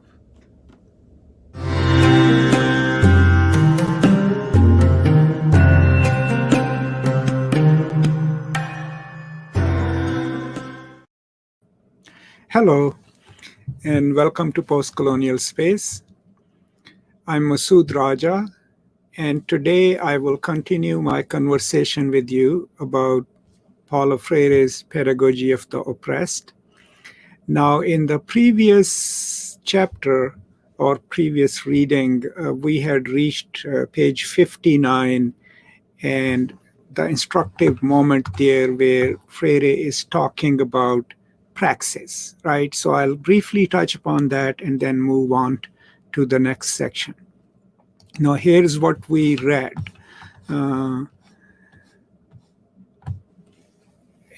one of the gravest obstacles to the achievement of liberation is that oppressive reality absorbs those within it and thereby acts to submerge human beings' consciousness. Okay, now that is what we talked about last time, right? And then what he goes on to say is functionally oppression is domesticated. To no longer be prey to its force, one must emerge from it and turn upon it. So basically, as I already talked about it last time, we do internalize the logic of the oppressive system, and that domesticates us, that keeps us. What is domestication, right? That we don't question the world around us, we just perform the actions that the logic of it we have internalized. And that we cannot escape just naturally through the teleological movement of time. For that, we must struggle. And that is what he calls praxis, a combination of reflection, critical reflection, and action, right? Which is absolutely necessary. First step, one could say, towards liberation. Okay, then where we are starting today, there is a quote by Jose Luis Fiore. And I'm not going to translate the quote because, of course, I don't have the linguistic skills to do that. But thankfully, Freire himself unpacks the quote within his discussion, and we'll start our conversation from that. And I'm going to just put the main document on the screen for a few moments as I read so that you can follow it, and then I'll follow it up with the conversation. Okay, so after the quote, he goes on and it says, in affirming this, I think I have skipped a little ahead. I've gone to Lukács instead. But okay, so we are here at this quote right now, right? And here is where we start. Making real oppression more oppressive still by adding to it the realization of oppression. And that's a direct quote, translation of the quote. Correspond to the dialectical relation between the subjective and the objective. Only in this interdependence is an authentic praxis possible, without which it is impossible to resolve the oppressor-oppressed contradiction. To achieve this goal, the oppressed must confront reality critically, simultaneously objectifying and acting upon that reality.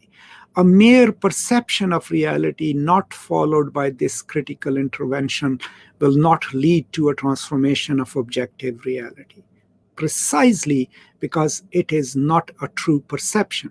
This is the case of a purely subjectivist perception by someone who forsakes objective reality and creates a false substitute. All right, so there's quite a lot to unpack over here, but What the important point is that in order for the oppressed to know the oppression, the oppressing, the structure of the oppression must be made more palpable, right? Must be made tangible in a way, right? And that can only be done through reflection and a practice based on that reflection, right? More than that, he goes on to say that, as we had in the previous lecture talked about, this dialectical relationship between objectivity and subjectivity, right? So the objective reality is out there, it exists. We perform our identities within it, right? Understanding that objective reality critically is crucial to any praxis of liberation. Understanding it subjectively will then lead to false perception. What is subjectivity? That I bring my own way of looking at the world to its understanding. And what that then does is that I still look at the world from the ideology in which I'm embedded, or which constructs my consciousness, or which, even if you go through Althusser, which makes the world intelligible to us. That's why there is this emphasis on subjective experience, but the understanding the reality critically, so that we can see it beyond the subjectivity which has been shaped already, which the system in which we exist has created. So why is it crucial? So think of it this way: if you have internalized through religious discourse, religious ideology, or cultural assumptions that gender roles are defined, that women ought to behave a certain way, men ought to behave a certain way. If you subjectively look at the world around you then and employ that subjectivity, then you won't see anything wrong with the world, because it matches what you have already internalized. So understanding the objective reality critically then encourages us to get out of this subjectivity that we inhabit, that has been constructed for us. So that's where pedagogy comes in, right? I'll continue reading the next paragraph. Let me put it there for you. Okay. A different type of false perception occurs when a change in objective reality would threaten the individual or class interests of the perceiver. In the first instance, there is no critical intervention in reality because that reality is fictitious. So this is if we follow the subjective way of looking at objective reality. There is none in the second instance because intervention would contradict the class interest of the perceiver. In the latter case, the tendency of the perceiver is to behave neurotically. The fact exists, but both the fact and what may result from it may be prejudicial to the person. Thus, it becomes necessary not precisely to deny the fact, but to see it differently. This rationalization as a defense mechanism coincides in the end with subjectivism. A fact which is not denied but whose truths are rationalized loses its subjective base. It ceases to be concrete and becomes a myth created in defense of the class of the perceiver. Okay, so this we could argue is, a further explanation of the pitfalls of just looking at the reality in subjective terms, because that perception, the way we receive the reality, right, if it is totally dependent on our subjective thought, on our subjective feelings, then we will receive it as it is, right? Then it can hide its true nature. This is deeply, dependent on this way of explaining, is dependent on Marx's explanation of ideology, right? But also, as he mentions later, Lukács's major work on disalienation, like how do the workers become aware of their own exploitation. Now remember, the classical Marxists solved this dilemma of how the workers would become aware of their own exploitation through different means. For example, Lenin believed that a vanguard would emerge. So that's what we call the vanguardist approach. So a vanguard would be intellectuals and workers who will then train others to understand their own exploitation, right? There is also, at a certain point, the Communist Party itself had taken it upon itself that pedagogical role of teaching the workers about their liberation, right? What Freire is theorizing is not that someone from outside or someone from the top is going to explain the objective reality to the workers or to the peasants, but that they themselves can develop through an informed pedagogy the critical methodology to read the reality as it is, instead of reading it in its mythologies, in how it rationalizes itself, right? That's the distinction that he's making in this paragraph. So I'll move on.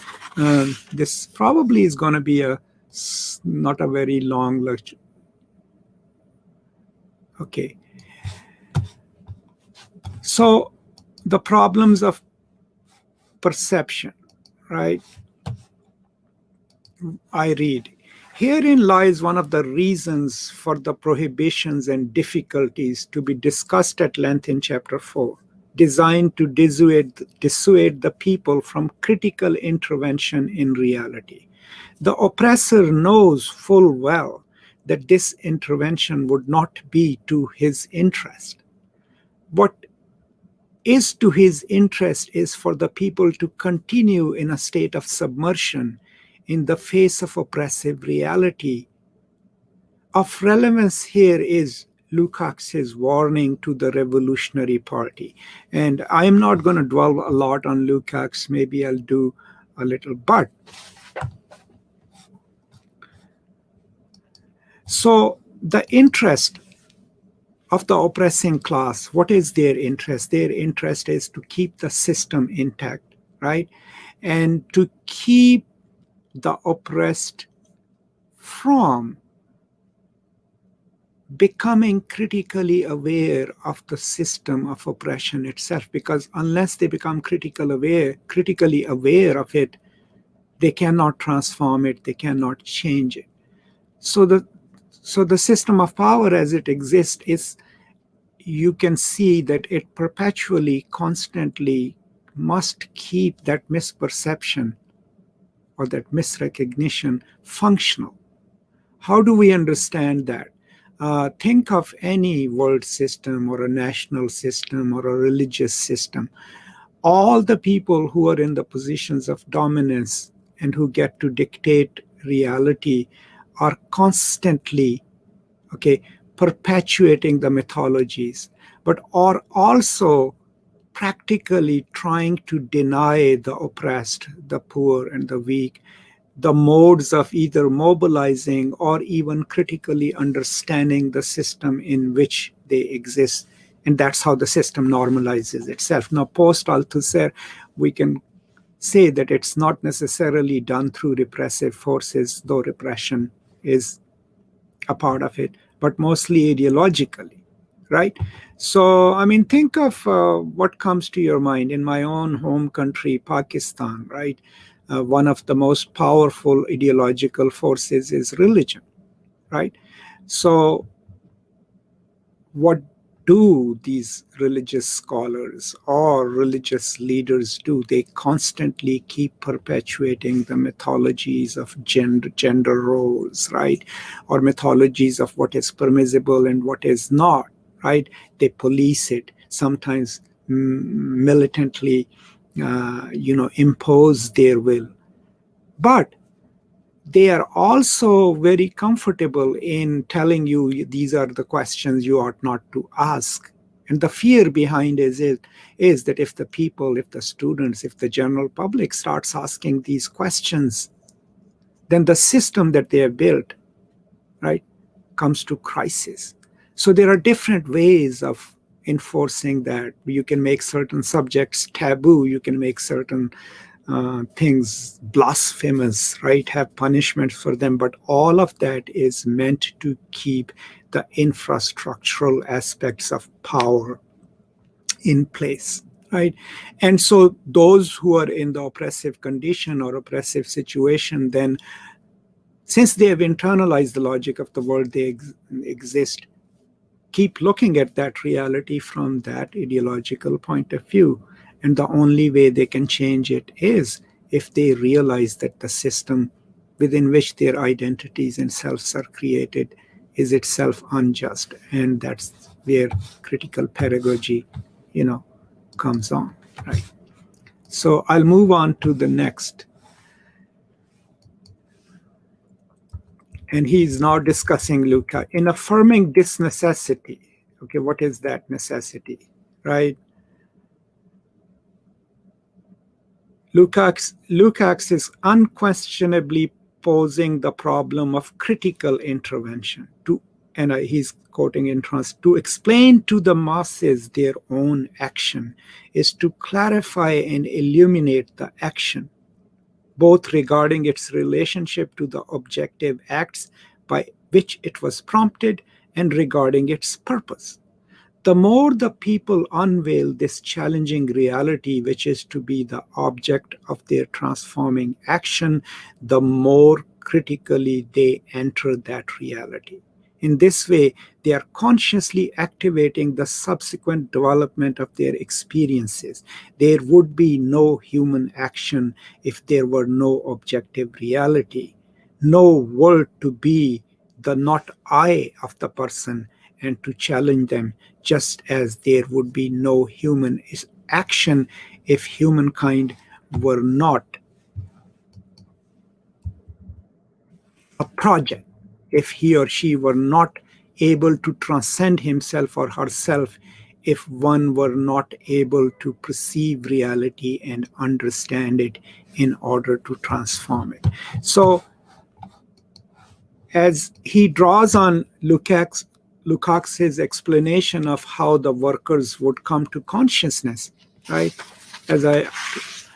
So the idea is that the more the people develop the capacity to look at the objective reality objectively and not subjectively, because their subjectivity is already generated by the system within which they exist, right?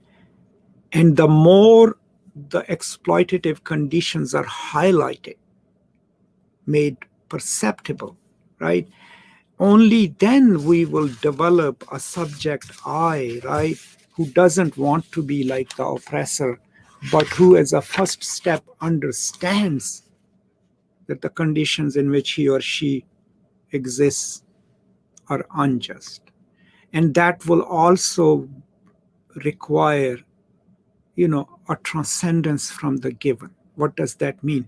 What does that mean is to imagine a world beyond the world in which he or she or I exist, right? And that can only be done if we understand how the reality works, what are its facts, right? Who holds power, right? And then transcendence has to be individual and collective towards more freedom to be more fully human. So this is on one pole. These are his thoughts, like on the oppressed pole, right? But also to understand that that the self is a project, right? Project, what is a project? It has a beginning, it has an ending, but you have to work to finish it. Then I read, in dialectical thought, word and action are intimately interdependent. But action is human only when it is not merely an occupation, but also a preoccupation. That is, when it is not dichotomized from reflection. Reflection which is essential to action, is implicit in Lukács's requirement of explaining to the masses their own action, just as it is implicit in the purpose he attributes to this explanation, that of consciously activating the subsequent development of experience. Right? So this is like another nuanced layer on explaining praxis. You already know what dialectical thought is, right? When competing ideas compete, borrow from another, create another one, right? Dialectical materialism is when the mode of production changes, a new kind of class structure emerges, right? But the crucial factor in it is that action, human action and words, right? They must come together to form a praxis, right? But only when action is not just what we do, but what occupies our mind, what constantly is at the back of our mind, that we need this praxis, words and action to change the world, right? So moving on to the next paragraph, and I'll probably conclude here today. And I read, for us, however, the requirement is seen not in terms of explaining to, but rather dialoguing with the people about their actions. In any event, no reality transforms itself, and the duty which Lukács ascribes to the Revolutionary Party of explaining to the masses their own actions coincides with our affirmation of the need for the critical intervention of the people in reality through the praxis. So we've already understood what praxis is. We are trying to understand Lukács, whose History and Class Consciousness is his major book, who is theorizing the role of an of a vanguardist role for the Communist Party in training not just the workers, but in explaining to the masses their own actions. Why are they doing what and why must they do it? Freire is connecting it to the issues of pedagogy, right? So what he goes on to say is the pedagogy of the oppressed, which is the pedagogy of people engaged in the fight for their own liberation, has its roots here in this learning process that Lukács lays down for the political workers, for the proletariat, right? That not only we need to rethink the reality objectively and develop a praxis, but we need to critically understand that praxis itself. Why are we doing what we're doing, right? And that's also one of the functions of the pedagogies of the oppressed. The pedagogy of the oppressed, which is the pedagogy of people engaged in fight for their own liberation, has its roots here. And those who recognize or begin to recognize themselves as oppressed must be among the developers of this pedagogy. No pedagogy which is truly liberating can remain distant from the oppressed by treating them as unfortunates and by presenting for their emulation models from among the oppressors. The oppressed must be their own example in their struggle for their redemption. Right? Here is where we get, another layer on what pedagogy of the oppressed ought to be, right? What I just read, right? That it must be by the people who are engaged in the struggle for liberation, for their full, humanization. And they are the ones who must develop this pedagogy. It cannot be a pedagogy developed at a distance from the oppressed and then offered as a remedy to them, right? Because that would still be top down and it wouldn't be transformative, and it will carry within it, right, the seed of the oppressive system in which that remedy is created, right? And so this is also another gesture towards false generosity, right? That you can't keep the unjust system intact and then say, oh, here, we're going to create a school system for you. Here are the skills you can impart to these people. Because all that does is then gives you the skills to just be the cog in the machine of capital. So that kind of charity, I'm not saying it doesn't do well in the world, but it's not transformative, right? Think of all the things governments do, individuals are doing with their immense wealth. All of it is these cosmetic measures. All of the things, maybe sometimes experts in the area do inform them, but these are technologies and modes of delivery, ways of doing things, educating people, in the poorer parts of the world, develop so far removed from them. And most of the times, people who are being helped have no say in the process of their own education, in their own learning, right? And what Freire is suggesting here is that the pedagogy of the oppressed is aimed at enabling the oppressed to see their own situation critically, develop a praxis based in reflection that can change it.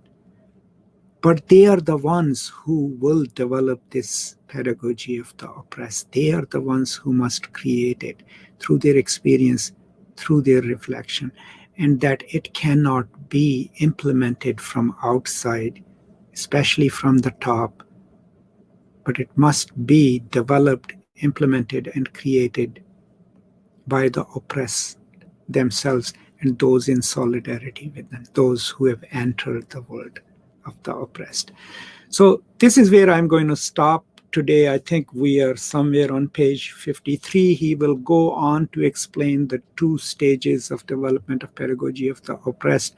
Remember, we are still on chapter 1, and as more time is available to me, I'll continue recording these lectures and posting them online. I hope these are useful to you. If you find these useful, please post some comments on the videos and let me know what you think. Also, if you have a few moments, do subscribe to the channel. But most importantly, please do send me your questions and I will try to address them. And hope you all are staying safe and taking care of each other. That is all I have today. I will now see you next time. And until then, as always, peace and love.